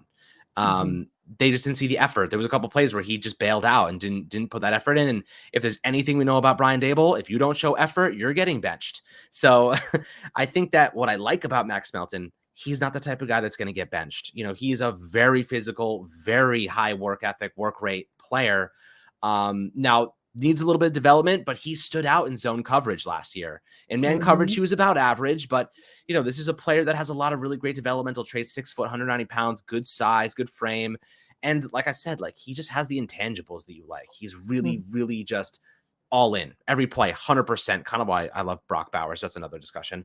Every single play is just 100% maximum effort. And we've seen this in the past where some players just did not look like they were giving maximum effort. And that's unacceptable. From a standpoint of you're being paid millions of dollars to play a sport, you should be going hard every single play. If you want to win, you should be going hard every single play. And Max Melton, coming from a smaller school in Rutgers in terms of just, he's not coming from Penn State or Alabama or Georgia in context with those big schools. He had to make up that difference somehow. And I think he did it with his physicality and his work ethic. And I think that stood out a lot. So I'm in the same boat as you. This team needs a CB2. Nick McLeod, I like him a lot. I don't view him as a instant starter. I think he's a great depth piece, kind of a versatile one at that. But again, last year I was having this conversation with Anthony, and I remember being like, who's our starting strong safety? And then suddenly, training camp comes around and Jason Pinnock is our starting strong safety. And he took that job and he ran with it. And he had a great year. So you just never know. Maybe it's possible the Giants are looking at one of these guys saying, Jerome Henderson's out there saying, I really like what Trey Hawkins is doing right now. I really like what Nick McLeod is doing. You never know if one of these guys, they're like, I think this guy's about to step up. Cordell Flott's another one that I'd point out. I don't necessarily love Cordell Flott in the slot. I think he's too skinny. I think he's not the best tackler. I think he's actually better suited to be a boundary corner. And he showed signs of really impressive performance. I remember against the Eagles specifically, he had a couple of really great snaps against Devonta Smith 2 years ago. That was where we saw the flashes. But I think now it's time for some of these younger players to graduate and to become starters. You can't constantly be using free agency and top first, second round picks to plug starting positions. You need these mid-round picks and late-round picks. Some of them need to pan out. Micah McFadden's a guy I keep looking at. Daniel Bellinger, I keep looking at. Jalen Hyatt, the third round. These guys have to become primary contributors if the Giants want to have a successful future. So with that being said, maybe there is someone on this roster they like a lot, but adding competition with a really solid young player with tremendous developmental traits in Max Melton would not be opposed to it whatsoever, because right now cornerback is one of our weakest links in the secondary, especially without a free safety. So, that's a really good point you make there. Yeah. And not for nothing, you mentioned Melton being good with the zone coverage. Shane Bowen historically runs a lot of zone coverage. It's actually easier, I believe, for a younger, quarterback to kind of, get acclimated with. But one other point I want to make just real quick, because I have, contemplated this situation in the mock drafts that I have done. I would not necessarily rule out the Giants trading back into the bottom of the first round if they wanted to get a quarterback that maybe was falling, like a Bo Nix, or if somehow JJ McCarthy was sliding down the board. And I know people are going to say, nah, he'll be gone, but you never know. Now I said earlier that I would not trade, up to get a quarterback from 6, because I think it's going to necessitate dipping into next year's assets. I think if you're trading from what is it, 47 they're at, or is it 47 or 67? I think it's 47, right? So if you're trading from 47 back into, say, the bottom third of the first round, I don't think the cost is going to be that much. Certainly, you're going to have to give up your second round pick. Maybe next year you say, okay, we'll throw in one of our fourth round picks, because the Giants are projected to get a fourth round pick next year as compensation for losing Xavier McKinney. So maybe that's where you try and dip in a little bit. But I wouldn't go crazy, to move from 6 to like 3 or 4. I would not rule it out, going from 47 to, somewhere in that bottom third, if you will, in the first round. I don't think they will, but it's certainly something to keep an eye on, because the advantage there is if you do get your quarterback, now you have your wide receiver 1 and your quarterback on rookie deals in that first round rookie deal range, which means you can have the option year. So if you're going to sit the rookie quarterback, now you can have them for 5 years as opposed to 4, especially if you're going to have them sit for, the 1 year. Absolutely. I mean, that's a great point. You can really maybe develop one of these quarterbacks behind the scenes for a year with Daniel Jones as that bridge. We've seen it 100 times, teams looking to do that. So it's totally possible. This draft is one of those things I have really no idea. I really have no idea where the Giants are going to go with this one. I think that most people are in the same boat as like, we think they're going to do this, but they could go in a whole different direction. Yeah. They have a lot of flexibility because that 6th overall pick is such a weird spot where it's like just in range to get a quarterback, but how much is it going to cost you? And then 47 is like you're in range to get maybe one of those Bo Nixes or Michael Penix. You may have to move up for Michael Penix, maybe a Bo Nix. Maybe they see developmental traits there. He was really accurate last year with Oregon. So, maybe there are options and opportunities the Giants haven't necessarily explored that we may not be looking at, but We'll find out. I mean, in the 3rd round, I know you have us taking one of those guys that could be someone you stash for a year or two and maybe develop behind the scenes. And I think that one of these guys has a lot of potential. Don't get me wrong. Like there are players in the 3rd, like you mentioned, 3rd or 4th round that could sneakily be starters one day. We've seen it happen 100 times. I mean, Brock Purdy's the latest example. just as a 7th round, like Mr. Irrelevant. But you have a couple guys in the 3rd or 4th round that have the tangible traits and have maybe faced some adversity before, that they've gotten a little bit better over time, and maybe face some scenarios that they might be used to in New York. I know one of these guys has certainly gone through the gauntlet with South Carolina that Daniel Jones has already experienced with the Giants. So maybe he has a little bit of, knowledge going into it, how to deal with maybe not perfect scenarios. Yeah. I've been having guests, draft analysts, from the NFL Network and whatnot, come on my show, my podcast, my Locked On Giants podcast. And one question I always ask them, whether it be on air or off air, is where is the cutoff in terms of the depth of this class, where you say, okay, now we're out of the surefire range, and now we're into the, if we're lucky, we'll find quality. And most of them agree that the 4th round, that you can find really good quality at every position, or just about every position, up until the 4th round. And then after that, the talent kind of dips. So that's been a consensus from the guests that I've spoken with on my podcast. But for the 3rd round, yes, I do have the Giants taking a quarterback. I know this pick is not going to be very popular, probably amongst your listeners, but I have them taking Spencer Rattler of South Carolina. Now, it wasn't too long ago that people were talking about Spencer Rattler as a potential day 1 pick. I think this might have been last year before he entered he transferred to South Carolina. Rattler, a guy who needs some development, no question. But look, if he's going to sit a year, let him sit and let him, get acclimated. I also had Joe Milton as a developmental prospect. Joe Milton might be more of an early day 3 pick for me, but I'm just throwing out the name there. Look, I know Giant fans, they're a lot of them are tired of Daniel Jones. They want to move on from him. I believe his contract was structured the way it was constructed, and I made this point on my podcast. If you think about it, they put the escape hatch this year, which, oh, by the way, just coincides with the fact that this quarterback class is ridiculously deep. So I think Joe Shane, when he did that, did so on purpose. I really do. But yeah, as far as quarterback, Rattler or Milton would be, to me, an intriguing pick. People are like, what are the Giants going to get with Rattler? He's probably, one of those hit or miss types. If you believe in Brian Dable's ability to develop a quarterback, and you look at what he did with Josh Allen, who came from a small school, Wyoming, why couldn't he take a Spencer Rattler and help develop him into a serviceable starter? I mean, the Giants, to me, at quarterback, they need to ask themselves, what do they expect? What do they want from their quarterback? Do they want a game manager? Do they want a Patrick Mahomes too?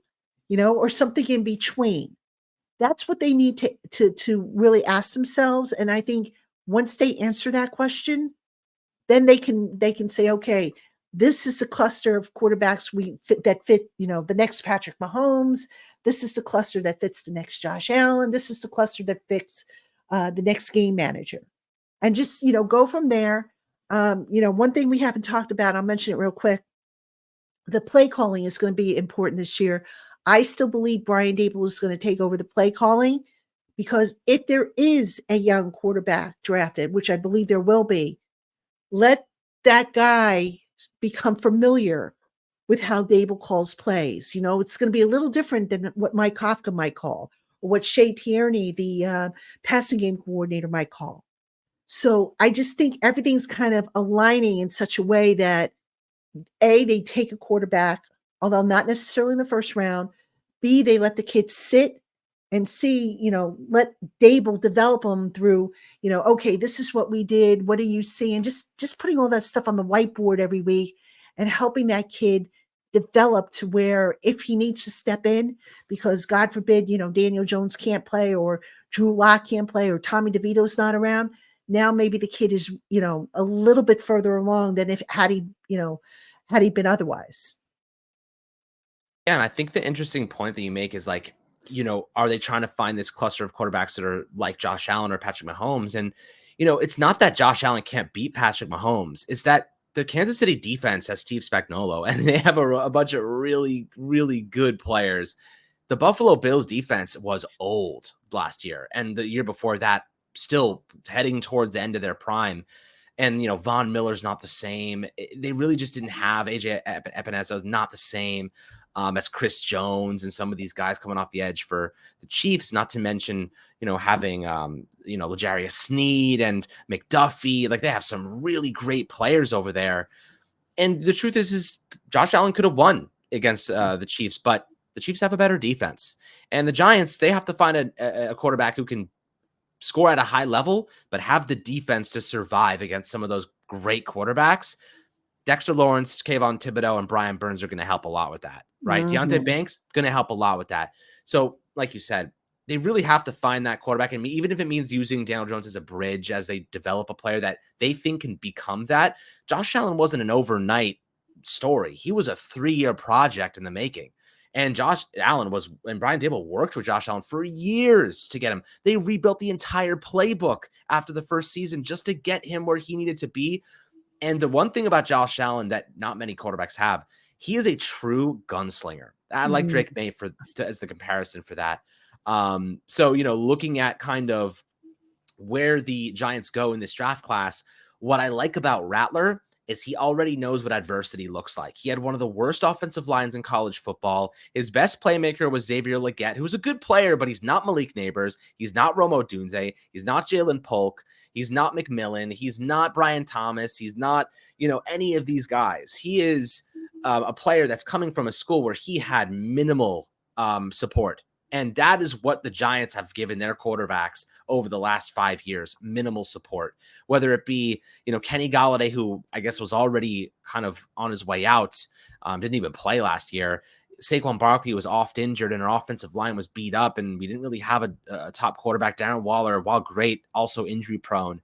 We haven't had the weaponry. And if you take a guy like Rattler, maybe there's an angle to develop him. Maybe there's an angle to say, we can get our guy, but walk away with a blue chip wide receiver, walk away with a better defense. And then we take that guy and install him. Joe Milton's a really interesting quarterback. He is extremely erratic. I know another guy who is extremely erratic, Josh Allen. Who's to say these guys aren't going to develop into something? It's impossible to tell at this point in time.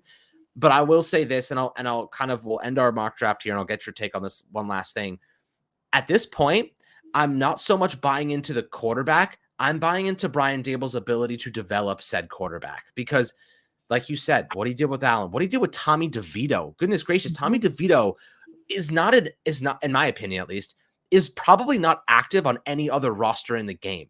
But the Giants were down their 2 starters with Jones and Tyrod, and they needed another guy, and they had nobody else that knew the playbook. And Tommy DeVito, they call him up, and he wins 3 games for us. And it's like, whoa. Okay, that was unexpected. And, he beats the Packers, who, by the way, were a really good team last season, only getting better.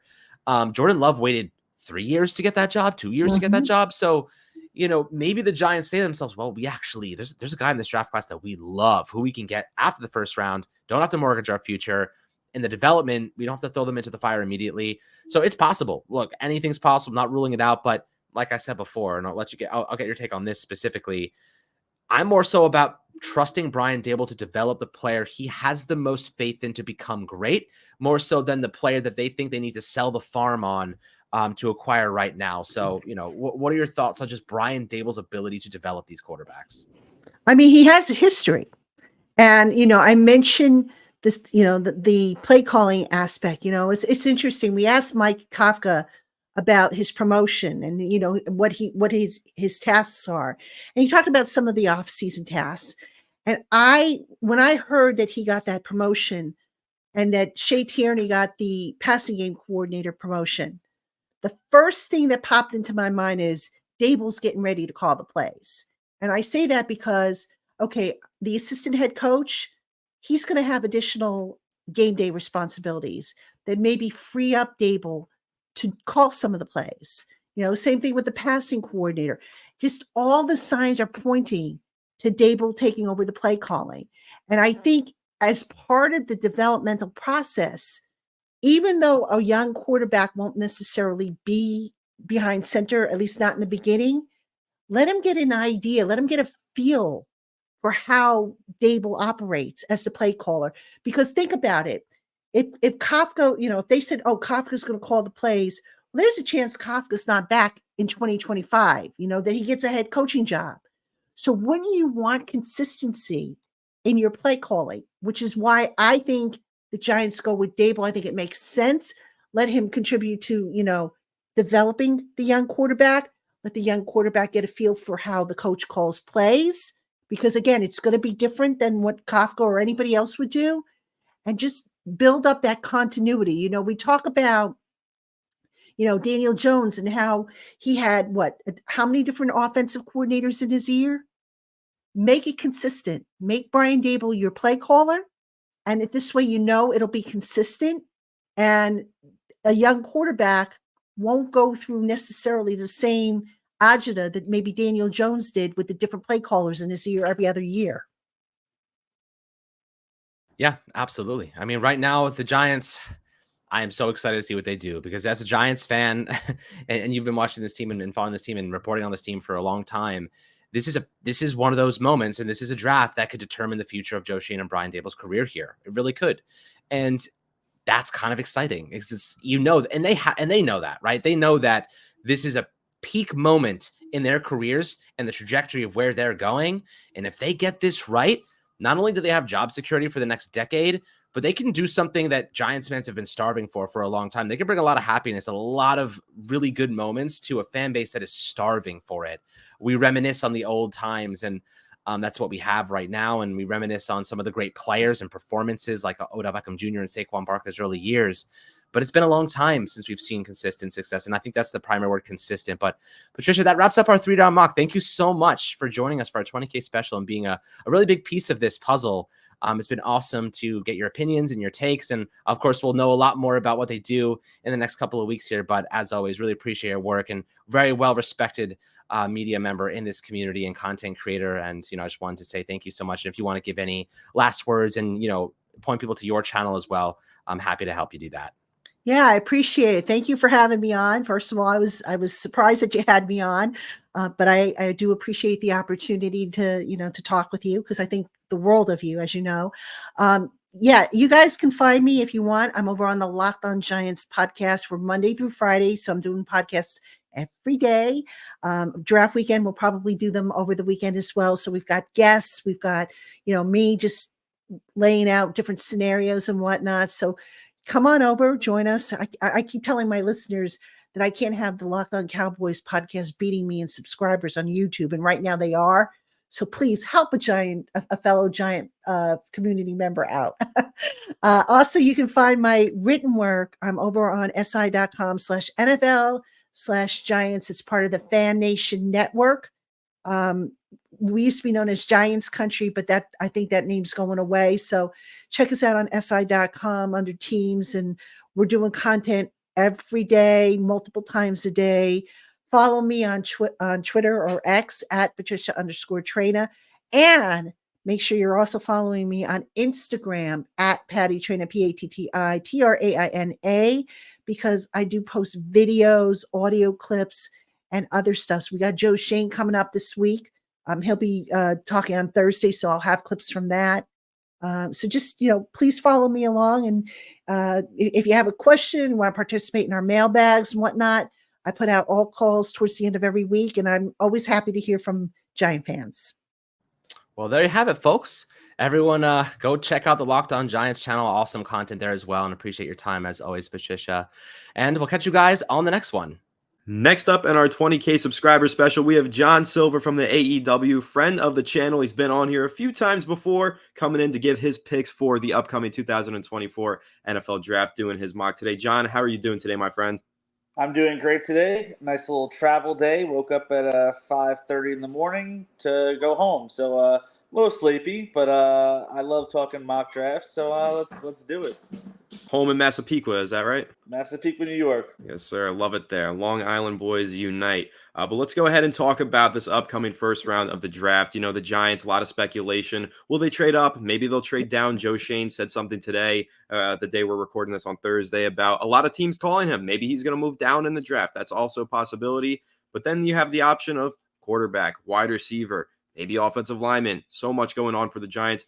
How do you think they should approach this first round? Then if you had to lock in a pick, if you were Joe Shane, who would you be aiming to target? It's so tough right now because the Giants, they need a quarterback. The Giants also need a wide receiver. So it's so tough that they're both right around there.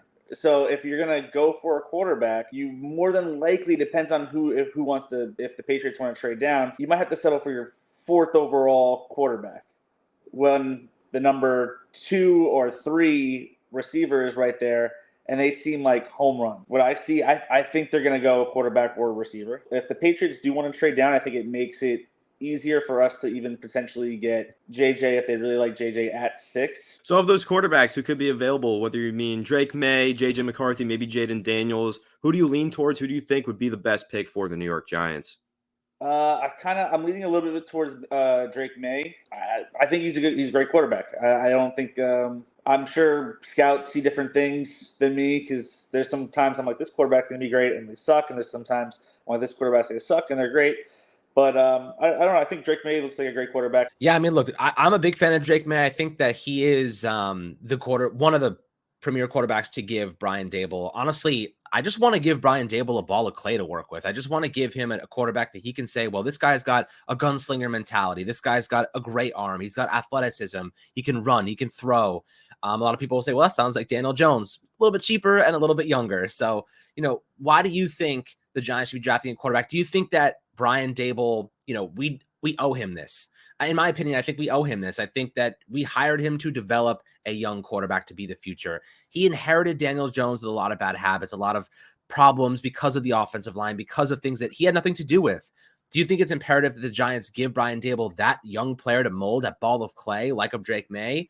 Or do you think that, we need to go receiver and then retool? Because listen, like you said, those top 3 receivers in this draft class are number 1s in most other draft classes. Like it's a luxury. Would you have buyer's remorse passing on one of those receivers? And which one of them, if the Giants did take a receiver at 6, which one of them would you choose? So I know everyone actually likes Malik Neighbors. I love Malik Neighbors, but I kind of like Rome Odunze. I don't know. I like that he's great at the contested balls. He can go up and get it. He's good off a release. He's fast. I don't think he has any weaknesses. I don't think any of these guys have any weaknesses, to be honest. I just don't think. I think if you're looking for cons, you're just kind of like making something up, really. Or you saw something once, you're like, oh, he doesn't do that very well. All these 3 are great. I think they're fantastic. I like, especially if, let's just say we do end up with Daniel Jones next year, I think one thing would be more beneficial for him is a guy that could go up and get the ball, opposed to a guy that's fast and he has to, throw this ball perfectly to, lead him, on a deep ball or something like that. Because we don't have any guys like Rome that can go up and get the ball. Like, we've had Slayton's very fast, Hyatt's very fast, but if you're throwing a ball the 2 guys are going up to get it, I don't trust that they're going to get it. They could get it, they're not bad, but I like that Rome Odunze can get the contested ball, and that's something different for the team to have. I do like some of the guards that are dropping. BB is sometimes dropping to the 47th pick. I like a lot of the guards that could potentially be there in the 2nd round. I also like the 2nd to 3rd round defensive tackles that could be there too. Brendan, I can't say everyone's name. Fisk, Chris Jenkins. I kind of like stacking our defensive line to be as insane as possible. As insane as possible. We got Brian Burns, we got Kayvon, we got Ojolari, we got Dexter. I don't know. I think if that line is just super stacked, that's just like, I don't know. That's really cool to me. Like that people cannot run very well against us, and there's going to be pressure on the quarterback no matter who they are. And that's what could win championships is all that defensive pressure. For sure. And I like that strategy there. You take that wide receiver in the 1st round. Let's call it Rome Odunze in your mock. Round 2, Christian Haynes. I would love that as the number 47 overall pick. And then I like some of the names you mentioned there in the 3rd round. Maybe Braden Fisk, defensive lineman out of FSU. That sounds like a pretty good mock to me. Are you good to lock in those 3 picks for the New York Giants? So, yeah, I think I'd be very happy with those. I would be very happy. I'd be thrilled with those. We'll be locked in. Rome Odunze, Christian Haynes, and Brendan Fisk. I would love that. That'd be fantastic for me. There you go. There you have it. I think that would be a great mock draft for the New York Giants. If that's the way the board fell, maybe they don't get the quarterback in that scenario. That's a shame. But hey, you're walking away with a top playmaker. a day one starter probably at right guard, and a day one starter on the interior of the defensive line to pair with Dexter Lawrence. I think you got to be pretty happy with that one. John, thanks again for coming on. We really do appreciate you. Wanted to have you on here to celebrate 20K subs. We've had you on the channel before. You're a part of helping us get there. So definitely do appreciate you joining us for this one. Where can the people find you? Well, thanks for having me. I'm on Twitter. It's right there, right here. Silver number 1. That's also my Instagram. And that's usually what I do, is those two. And where you can find me sometimes on TV. AEW TV, Wednesday nights on Dynamite, Friday nights on Rampage, and even sometimes Saturday nights on Collision. TBS and TNT. I forgot which ones or which days, but those channels. You can find me. Cool. Sounds good. Thanks for joining us, John. Well, thanks for having me. And thank you to all of our special guests in the 20K subscriber special for being with us, giving us your mock drafts, locking in those final picks for the New York Giants. But now, the moment you've all been waiting for, it's time for Alex and I to lock in our 7-round mock drafts for the New York Giants. We're not only giving you one that we're going to collaborate on, we're giving you 2 mock drafts for the New York Giants, and we're going to do these as what would we do mock drafts. So not necessarily predicting what the Giants will do. We could give you one of those on the night before the draft, and we certainly will do that later on this channel. But today, we're going to give you what would we do if we were Joe Schoen, if we were sitting in the draft room as the New York Giants. That's what we're going to dive into and run our 7-round mock drafts as GMs. So without further ado, I guess I'm up first. Let's go ahead and get into my mock draft. All right, now we fired up the Pro Football Focus mock draft machine. And Alex, I'm going to start this off with a bang. I don't think you're ready for this one.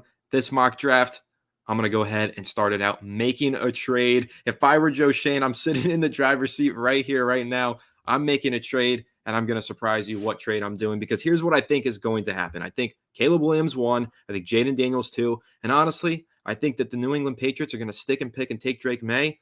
So what am I going to do, Alex? I'm going to trade up here with the Arizona Cardinals. I'm going to offer them the 6th pick for the 4th pick. I'm also offering pick number 70, our 2nd-round pick next year, and I want to take the 4th round from Arizona as a little bit of a softener here for giving up so much draft capital. This is the trade that I'm going to offer from the New York Giants. It's the 6th pick, the 70th pick, our 3rd rounder, offering that to move up 2 spots here. And let's go ahead and kick off my mock draft with a bang, Alex. Let's see this, and boom. Now you already know what I'm doing. JJ McCarthy, what's your reaction? Oh, God. What's my reaction? JJ McCarthy, moving up for JJ McCarthy is a choice. It's a risk. It's a gamble. You better be right, bro. That's all I got to say. You better be freaking right about JJ McCarthy, because giving up future draft capital for him, he is the QB4 in my eyes in this draft class. I know a lot of people, everyone's split decision on him. It's either like he's going to be good or he's going to be, less than what people anticipate. I think his floor is solid. He's a winner. He's a good kid. He can be the face of your franchise. Lots of upside, lots of potential, lots of tools. He just hasn't done it at a large enough sample size and pace at the collegiate level. I actually think, hear me out, if you're going to draft JJ McCarthy, I wouldn't be opposed to sitting him for a season. I wouldn't be opposed to just letting him sit while you use Drew Lock or Daniel Jones as a bridge quarterback. If JJ McCarthy wins that job outright, best to him. He wins that job. But I think he could actually benefit from sitting for a season. So if the Giants do go this route, I don't want them to force him into the starting job. I want them to let him earn it. And if he doesn't earn it, sit, learn, get as much information as possible, prepare to be the future in 2025 and beyond, where the Giants will still have their 1st-round pick. And you can either leverage that into a 1st-round receiver next season, or even look to use that pick to acquire a receiver that's already on a big contract because you have so much money coming in. So yeah, I'm not going to say I hate this pick, because at least we have something to watch, something to look forward to in the future at the quarterback position, but it certainly isn't the direction I go in my mock draft, which we'll get to in a couple minutes. Yeah, we'll get to yours soon. I will say my take on JJ McCarthy. I'm higher on him than a lot of fans. And listen, it took me a while to get to this point. If you guys remember 2 months ago, if you've been following along with the channel, which I'm sure many of you have, I was very against JJ McCarthy in the 1st round. Now I'm willing to trade up to 4 for him, because I do see the upside. I do see the ceiling. And I actually think that he's a player that can step in and be a solid contender, or not contender, a solid playmaker and impact position player as a rookie. I really do think JJ McCarthy has a kind of ability. I've done on my solo channel, I did a whole breakdown on him, dove into stats, and I really am enamored by JJ McCarthy, and I love what he brings to the table. And I just think that Brian Dable is going to feel the same way. So while this is a what we would do mock draft, I would like to stick and pick at 6 and hope JJ McCarthy would be available. But it's also what we would do in the context of what would likely happen. Likely, the Cardinals are going to try and trade up. The Vikings are going to try and trade up with the Cardinals. The only way for the Giants to land their quarterback in that scenario to beat out the Vikings and move up with the Cardinals. So that's what I went ahead and did here. But I held on to our second round pick, Alex. And this is why I think you might come around to my decision here. So if you watch what I'm going to do in the second round, again, I'm in the mind of Joe Shane right now. And we know he loves to wheel and deal. So I moved up there couple spots, got our quarterback of the future. Now in the second round, picking at 47, here's what I'm about to do. I'm about to move down 10 spots with the Tampa Bay Buccaneers. Okay, so I'm going to give them 47. I'm going to take 57 and 92. It's got an 84% chance of being accepted according to the PFF simulator. I'm going to offer it, and boom. Now I've moved down 10 spots. I've recouped an additional third round pick for later, and I'm going to go ahead, and I don't care who it is, I will take the best wide receiver available. I think I'm going to have to do it. I think I'm going to have to go Malachi Corley. Hold on. Let me look around because I really do like Chris Jenkins. Go back. I didn't expect Chris Jenkins to be there. Back. I did not. I didn't expect Chris Jenkins. I might have to go Chris Jenkins. I'm going to go Chris Jenkins. Oh, I'm going to go Chris Jenkins. ridiculous. Listen, dude, Chris Jenkins next to Dexter Lawrence. I know everybody's going to hate this one. I'm about to get flamed in the comment section for this one. But hey, we're going Michigan back to back. I'm not going Blake Corum, though. At least we can be happy about that. Some of us can be. But yeah, I'm going Chris Jenkins here. Malachi Corley was definitely tempting me there. But I'm going with Chris Jenkins. Missed out on a special playmaker, sir. But I also just got a sick interior defender to pair up with our guy, Dexter Lawrence, and create one of the best front sevens in the NFL. Now, here's where things get tricky. Waiting until pick number 92 to pick in the third round does make things difficult, but there are some talented players still on the board. Ben Sinnott stands out to me, tight end at Kansas State, who you really like, Alex. Christian Mahogany out of Boston College. If you want to take an interior offensive lineman in the middle rounds, usually you can bank on the Boston College guys to pan out. Cameron Kinchins out of Miami, if I want to go safety. And Jamari Thrash out of Louisville, also a pretty solid wide receiver. But at this point in this mock draft, the way that I'm leaning, we need playmakers. We don't necessarily need a wide receiver. I think Darren Waller is going to retire. I'm taking Ben Sinnott here with the number 92 pick that I got in exchange for moving down in the second round from the Tampa Bay Buccaneers. I know you like Sinnott a lot, Alex, so I think you'll like that pick. I love that pick. Yep. And then moving on further down the board here, now we're getting into the thick of things, right? We're finding a lot of players who are less bankable. And one thing that I will point out here, how about this? They did update the PFF big board. Tavondre Sweat after the DUI, really falling down the boards now. It makes a lot of sense. I'm not crazy about the corners who are on the board, so I'm thinking that I'm actually going to wait, even though I wanted to address cornerback. I'm going to go with Cameron Kinchins here out of Miami, a safety with really good ball skills, rangy guy that I think could play that free safety role, potential starter.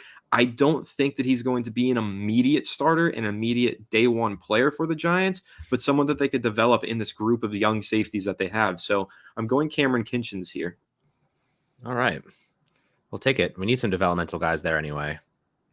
Yeah, I agree. So now we're getting all the way down into round 5. And need I remind you guys, I have not taken a wide receiver just yet, but I don't want to force it. I'm big on not forcing things in the NFL draft. I think that once you start forcing positions of need is when you start missing.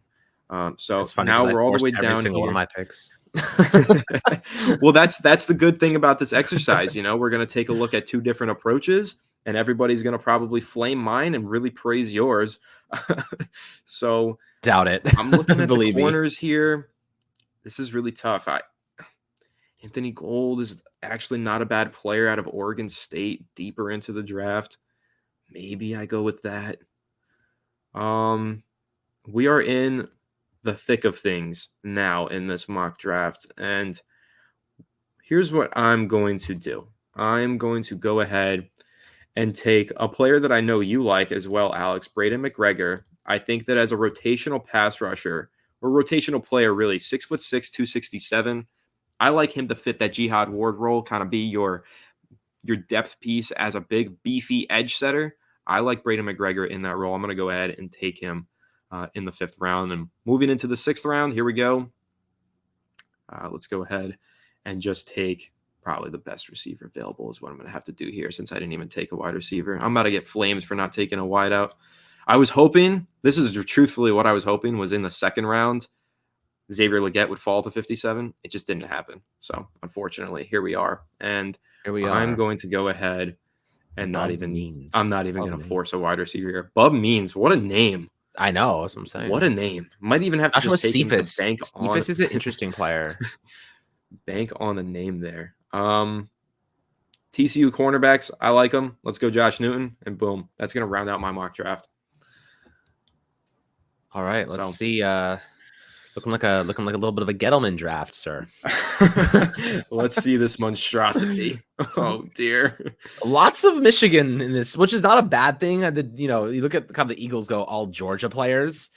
Michigan win the championship, national championship. Not a bad idea to just favor those, but it's risky. I'll tell you, it's a big risk reward type of scenario. Like the risk, if it pans out, you're really in a good spot. If it doesn't, you're basically getting Joe Shane fired. So it's risky as hell. Listen, this isn't the best mock draft that I've done, but this is the way the simulator went. So here we are. I was expecting things to look a little bit nicer than this. I'll even be the first to admit this is kind of ugly. But one of the things that I will say, if this is how the mock draft went, or if this is how the draft went and I were Joe Shane, I managed to get through here without giving up too much draft capital in the future. Well, I did give up that second round pick. I would do whatever I can, though, within my future draft capital after the draft to try and trade for some sort of wide receiver. Maybe you package Slayton in the future third or a future fourth, something like that, and upgrade at wide receiver. That could be a possibility. But I don't know. At the end of the day, I like Darius Slayton. I like Wandale. I like Jalen Hyatt. I don't think wide receiver is necessarily the biggest need on the Giants roster. It's just what stands out because they lack a true playmaker. So I think that in this mock draft, at least you have your future set up nicely, right? You're cheap at defensive line, which is how the Giants want to be. They want a lot of talent there with Chris Jenkins in the second round. I probably should have went Malachi Corley there to get a playmaker, but I believe in J.J. McCarthy, and if Joe Shane and Brian Dable do as well and they ended up making a trade like this, I would be okay with it. I'm banking on the upside of the 21-year-old quarterback coming off of the national championship. And hey, I added depth at a few positions of need here, but overall, I think that the B- overall draft grade is probably pretty accurate. I'm definitely not giving this one an A. I don't think this is my best work here. Well, you know what, JJ McCarthy, if he pans out, the rest doesn't matter. You know what I mean? Like that's kind of what you have to lean into is if the quarterback pans out, nobody remembers the rest of the draft. They just remember the draft that Tom Brady was picked, or the draft that CJ Stroud was picked, or the draft that, whoever, Patrick Mahomes was picked. They don't remember anybody else behind him. So if you hit on JJ McCarthy, you pretty much walk away with a very, very good draft class because that's the most important position. Honestly, you could say like the entire draft, everyone else does not matter. You could have one draft pick, and if you hit on the quarterback, you won the draft, essentially. So, like you got to really believe that JJ is the guy. I have my reservations. He's a huge risk going into this draft if you want to move up and get him. But if you're Brian Dable and you have conviction, your gut tells you this guy could be great, why not give it a shot, see if you can get him. And maximize that talent, let him sit for a year. He's so young, you can actually let him sit for a season and be fine. And I'd be totally fine with that because odds are someone's going to get injured, someone's going to go down, someone's going to stink, and JJ McCarthy is going to be right in there slinging the rock soon enough. So probably be a temporary kind of spell on the bench anyway. Yeah, and one thing that I'll throw out there, though, on this mock draft, kind of my final point, I feel like this made the back end of the Giants roster a lot better. You got some depth in the secondary here at two positions, safety and cornerback, got some depth on the edge. Those are positions where, I like some of the Giants starters, but they do need more depth at both of those positions. And then at tight end, I think Ben Sinnott, again, young player that I know you really like, Alex, doesn't need to be a starter. You got Daniel Bellinger. He can be your starter. I think that of the immediate starters in this draft class, Chris Jenkins is a great one to have, and I do believe in J.J. McCarthy as an immediate starter, or at least taking over by the midway point in the regular season. So I do think that with this mock draft, the Giants are better now and in the future. However, it could have been better. Well, I'll be honest with it. It could have been a better mock draft. It's not the best one that I've done, but it's the one that we got while rolling live, so we're going with it. But let's go ahead and dive into yours, Alex. So here we are on to my mock draft, and this is going to be a little bit more of an aggressive play for the Giants. I do think we need to get our quarterback. I think that the Giants have conviction. Jordan Raanan reported today, this is on Sunday, that the Giants, he feels as though, and according to people he's spoken with, Drake May is their guy. So I want to make sure that we go and get Drake May and don't risk it. So right off the bat, I'm going to propose a trade with the New England Patriots, and it should be accepted if you want to just force it just for the sake of getting it through. I'm giving up my 2025 first round pick and the 70th overall selection for the 3rd overall pick. So as it says, this trade will likely be accepted. You can offer the trade, push it through. And right off the bat, we're going to take Drake May. And the reason we're taking Drake May is I think Jaden Daniels is going to be gone. Otherwise, I would love Jaden Daniels, but Drake May is 21 years old. Guy's a stud in terms of his tangible qualities. He's a leader. He's got the frame, the size, the athleticism. I know, Anthony, you would love this pick, so you're probably more than happy taking Drake May. And the reason I'm taking Drake May is because I've thought a lot about this, and I think Jaden Daniels is electric. He is unique in so many ways, but he's also 24 years old. And I think that Drake May, who will be there at 3, most likely at 21 years old, is a really good piece of clay that Brian Daboll gets his paws on and can mold him into whatever quarterback he wants him to be. He's got the gunslinging mentality. He can run. He can throw on the run. He's risky, but also not overly risky at times. This whole idea that he's a risky quarterback, had a 1.9% turnover worthy play percentage last year. That was lower than a good portion of the other quarterbacks, in fact. So I think that's an overblown narrative. I just love the fact that he has a good arm talent. He can make all the NFL throws. He can dot and layer the throws across the middle. He can throw across the middle with gusto and with confidence, which I like a lot about him. So 3rd overall pick, I'm going with Drake May. And again, the Giants don't have to rush this guy into starting. They can have him sit for a bit, let him learn, let him get his feet under him, and then usher him into the starting role at their leisure. They can use Drew Lock or Daniel Jones as a kind of a bridge if they wanted to. If Drake May wins the job outright during training camp, all the best to him. Let him freaking start. I don't care. That's great. That's even better in my opinion, because then you don't have to risk Daniel Jones getting injured and that injury clause biting us in the butt down the line. So we still, because of this draft, we still managed to walk away with our 2nd round pick, which is what my goal was here. So I leveraged next year's draft pick. I don't care about 2025. I am tired of focusing on draft season every single year. Let's go get our quarterback. Let's take a shot. Let's be aggressive. Screw next year's draft. If all you want to do is have top 5 picks every year, so be it. You can enjoy April 25th every single year. I don't want to enjoy April. I want to be a winning football team. So let's take a chance, be aggressive, get our quarterback. Let's go on to the 2nd round. Yeah, already I will say I think that your mock draft is off to a better start than even mine was, but I wanted to give a different flavor in there. But you know how I feel about Drake May. I think Drake May is a franchise quarterback. He reminds me a ton of Josh Allen, and that's why I do believe that the Giants are going to be aggressive and try and grab him. I think that when you're looking at Brian Daboll, what he loves in quarterbacks, Drake May fits the bill. I mean, he's got the gunslinging mentality, the cannon of an arm, the accuracy at the deep portion of the field, and that athleticism. I think that's such an underrated part of Drake May's game. Nobody talks enough about how much running he does and how effective he is with his legs. I also agree with you. I think that the turnover-worthy stuff is just blown out of proportion. 1.9% turnover-worthy play rate. And while, yes, he does miss throws sometimes, a lot of it feels coachable. It feels like he's just got some footwork and mechanic problems that Brian Daboll is absolutely going to be able to fix in him. I think that Drake May, if he lands into the right situation, and for what it's worth, I think the New York Giants could be the right situation.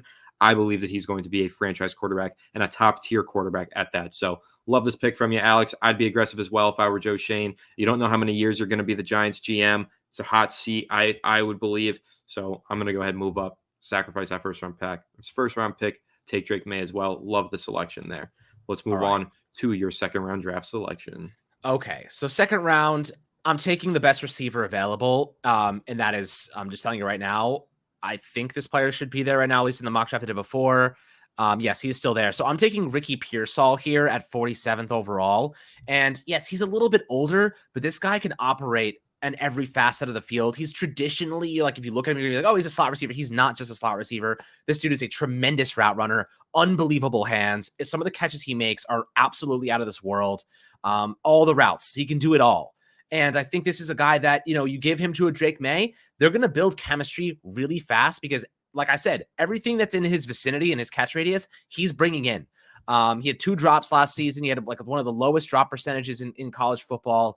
This dude dominates against, man coverage. He's really quick, really, agile in his route running and his route tree. I think this is a good player. 6'1", 192 pounds. getting him at 47th overall. Yes, he's a little bit older, but I'm not really concerned about that because, we see a lot of these receivers are still great into their early 30s. If you get 6 good years out of Ricky Pearsall and he can go inside and out, you're in a good spot. And by the way, this doesn't preclude the Giants. They could leverage their second round pick and go after a Brandon Ayuk. That was partially why I wanted to keep the second round pick. It could not just be Ricky Pearsall. I went with him because I think he's more of a ready to contribute now guy than Keon Coleman is. Coleman's great, but I think he needs a lot of work. I think Pearsall's a guy that can step in and be an instant impact piece for an offense like the Giants, especially with the offense they try to run. We already have Darius Slay. We already have Jalen Hyatt, these speedsters. Ricky Pearsall can absolutely dominate the intermediate to short ranges of the field. So I do like that a lot about him. And the dude's not afraid to get hit.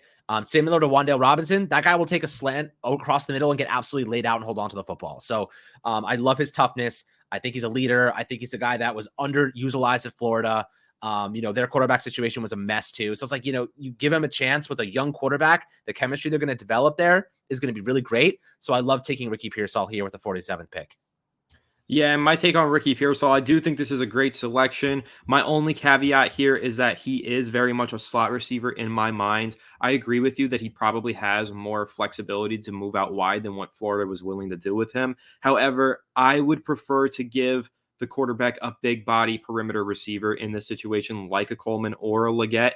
Keon Coleman there would probably be the selection for the Giants. I just feel like with Pearsall, there is a level of redundancy in his playing style to that of Wan'Dale Robinson. But at the end of the day, you are right in the sense where you finally have a receiving option for your quarterback here in the Giants offense that can catch a deep in route, right? Who's running the dag route in the Giants offense, the dig route in the Giants offense right now? I'm not so sure. Pearsall, he will do that. He will run 15 yards down the field, cut inside, and be there in the middle of the field against a cover 2. That's super important. The Giants don't have a guy who can do that right now. Ricky Pearsall could be that guy for them while Wan'Dale Robinson continues to feast underneath. And of course, Jalen Hyatt takes the top off of defenses, hopefully, as he takes a step forward this year. So I do love the pick. Again, I would go Leggett here. I think we all know that. But Ricky Pearsall, great selection there with a number 47 overall pick. So now moving on to your next selection.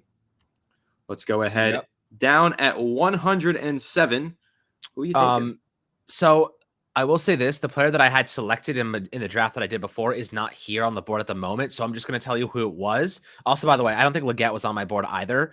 But with this 107th overall pick, I'm taking Ben Sinnott. Again, he's not there. I think he got selected a couple before, if I'm not mistaken. 2 picks prior. Yeah, 2 picks. Tough Yeah. move. So it's marginal. It's marginal. The one that I had earlier, he was available. So I took Ben Sinnott. Love Ben Sinnott. This draft at tight end after Brock Bowers starts in the 3rd and 4th rounds, really the 4th round, to be quite honest with you. Ben Sinnott is a sick route runner. He is fast. He has great hands. He became a focal point for the Kansas State Wildcat offense.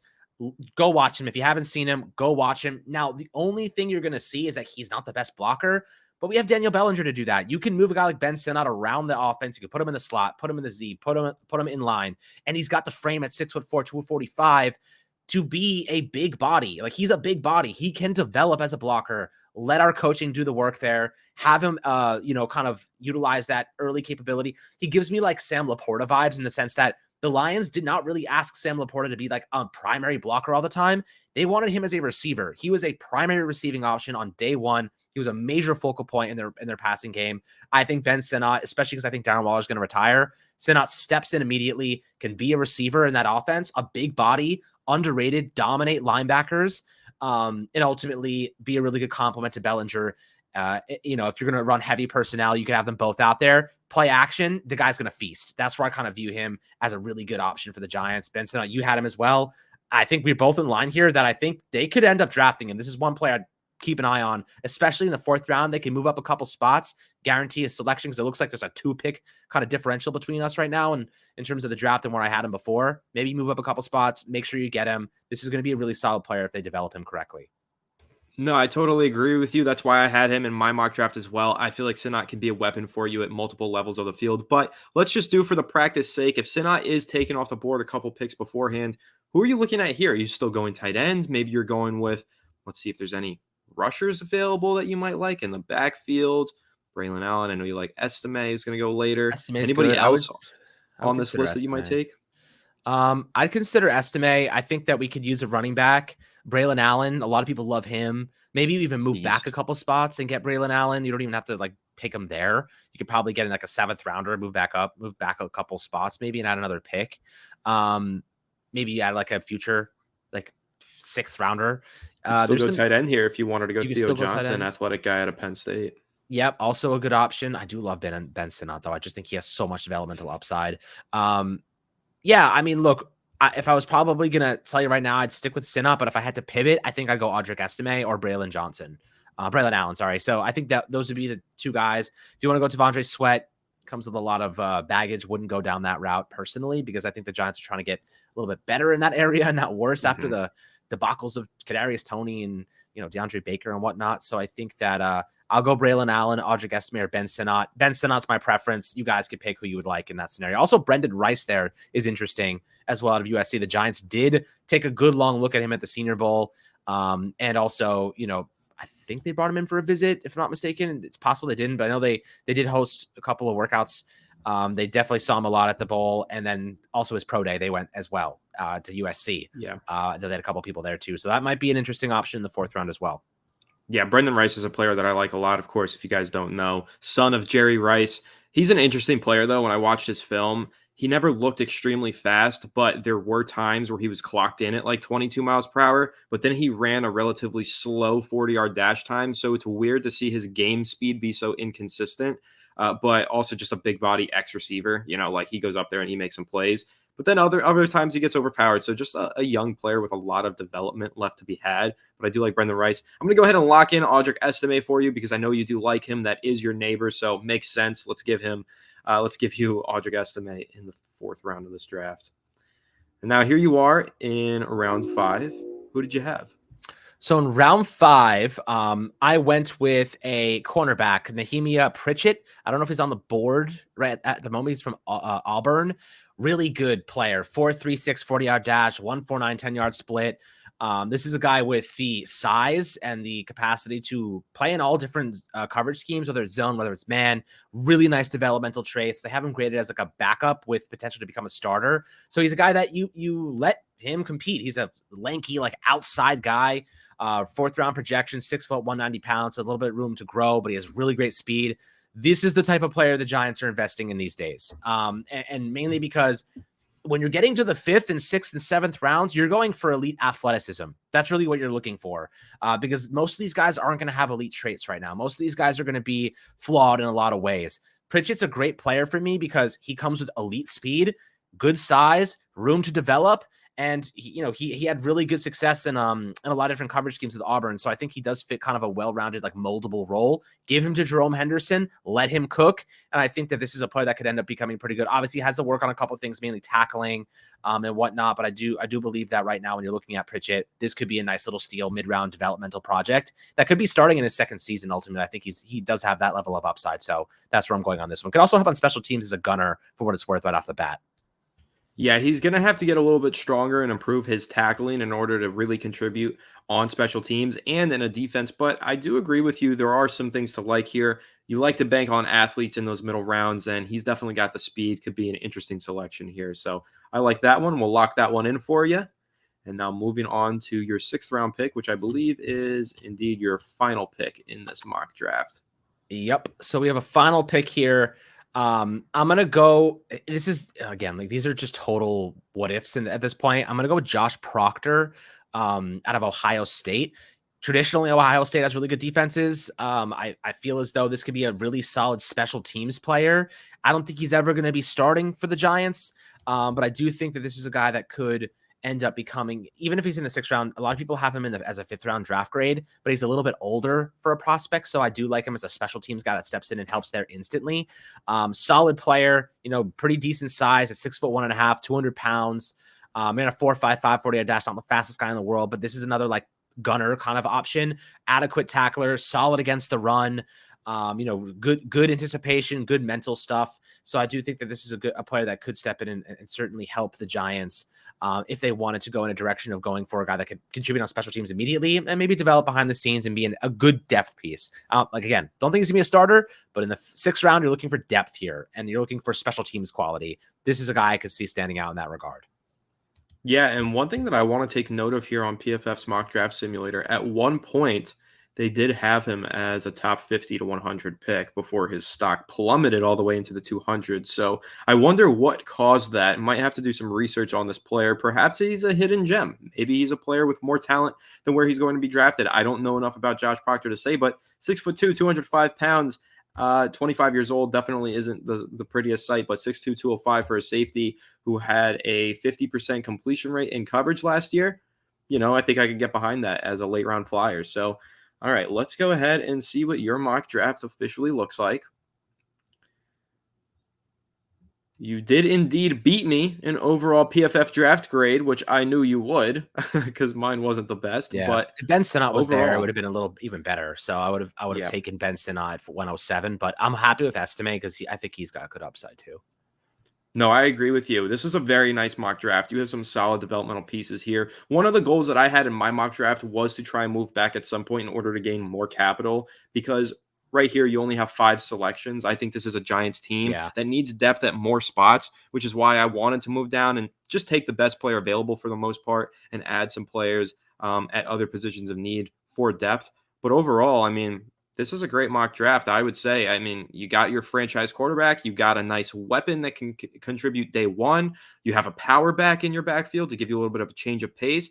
And for what it's worth, Estime makes a lot of sense for the Giants because he's similar to A.J. Dillon, who they interviewed and wanted to bring in as a change of pace back for Devin Singletary. So maybe they just view this as, well, we didn't get A.J. Dillon. He ended up going back to the Packers. So let's go ahead and get a guy similar to him and Audric Estime. I'll even throw this out there. Give me like Jamal Williams production from Audric Estime. Goal line guy, big dude, churn out yards. He's not going to be like this game breaker, but when he's on the field, he's effective. He plays a role, short yardage. And also he has underrated speed. If you ever watch him play, the dude is actually like pretty impressive with his lateral agility. Like he can move and he can outrun some players. So, Jamal Williams, like give me that production, give me that play style for Audric Estime in the 4th round. Yeah, totally agree with you. You need a short yardage back. You need somebody who can do the dirty yards for you. Audric Estime will definitely be that guy, I believe, at the NFL level. Just a huge guy, built to play running back. Reminds you of Brandon Jacobs if you want to call back to a Giants great. So I think you did a great job with this mock draft. And, of course, we want to hear everybody's thoughts down below. But there you go. That pretty much does it for us with our dueling 7-round mock drafts. Let us know who you think won. Do you actually like mine? Is it underrated, or do you prefer Alex's more traditional approach? I definitely prefer Alex's, I will be honest. But I think that if mine were to take shape with J.J. McCarthy at number 4, I could get behind it under the right circumstances with what they do later in the draft. But really great talking mock drafts right ahead of the NFL draft, Alex, going through not only our picks, but picks of others. That franchise guy went in a similar direction as you. I believe you guys had the same first 2 picks. Patricia Trainah differently went wide receiver in the 1st round. We had a lot of different perspectives here, so I thought that we got a nice scope of all the possibilities that the New York Giants could take this upcoming weekend. Really excited, and of course, just happy to be celebrating 20K subs. Alex, how are you feeling after all these mock drafts? I'm feeling pretty good, man. Right now, if you are the Giants, at least if you go J.J. McCarthy, you're taking a gamble at the quarterback position, which I do support. If you go Drake May, you're taking a bigger and more aggressive gamble, but I liked getting a playmaker there. I liked getting some good talent. But yeah, guys, I mean, drop your thoughts in the comments. Always happy to hear what you guys think in terms of alternatives, where you would go. I know neither of us went receiver in this mock draft, but some other people did throughout the video. And really interesting. Am I going to be upset if we get Marvin Harrison Jr., Romo Dunze, or Malik Neighbors? Absolutely not. So appreciate you guys tuning in for the 20K special, and I hope you guys enjoyed it. For sure. And last thing that I will say, we didn't go wide receiver, but if I was giving you my prediction on what I think will happen, not on what I would do, I do think the Giants are going to go wide receiver in the 1st round. I think they're going to try to trade up for a QB. I don't think it's going to work out for them. I think they're going to take a receiver, but anything can happen. We're like 5 days away from the NFL draft. I am psyched. I cannot wait, but I'm also just psyched to have this community, have all of you with us on this one. And of course, make sure on draft night, you come back here, check us out. We're going to be live reacting to every pick in the 1st round. It's going to be an absolute blast. So stay tuned to our upcoming NFL draft live stream. But again, thank you all so much. Make sure to leave a like if you enjoyed this episode. Subscribe to the channel if you're new. Ring the bell so you don't miss an episode, and comment your thoughts down below in the comment section. If you listen to Apple or Spotify, please make sure to leave us a 5-star review. Go ahead and follow us on all of our social media channels at Fireside Giants. Without further ado, we'll catch you all on the next one. Have a good one, and let's go Giants.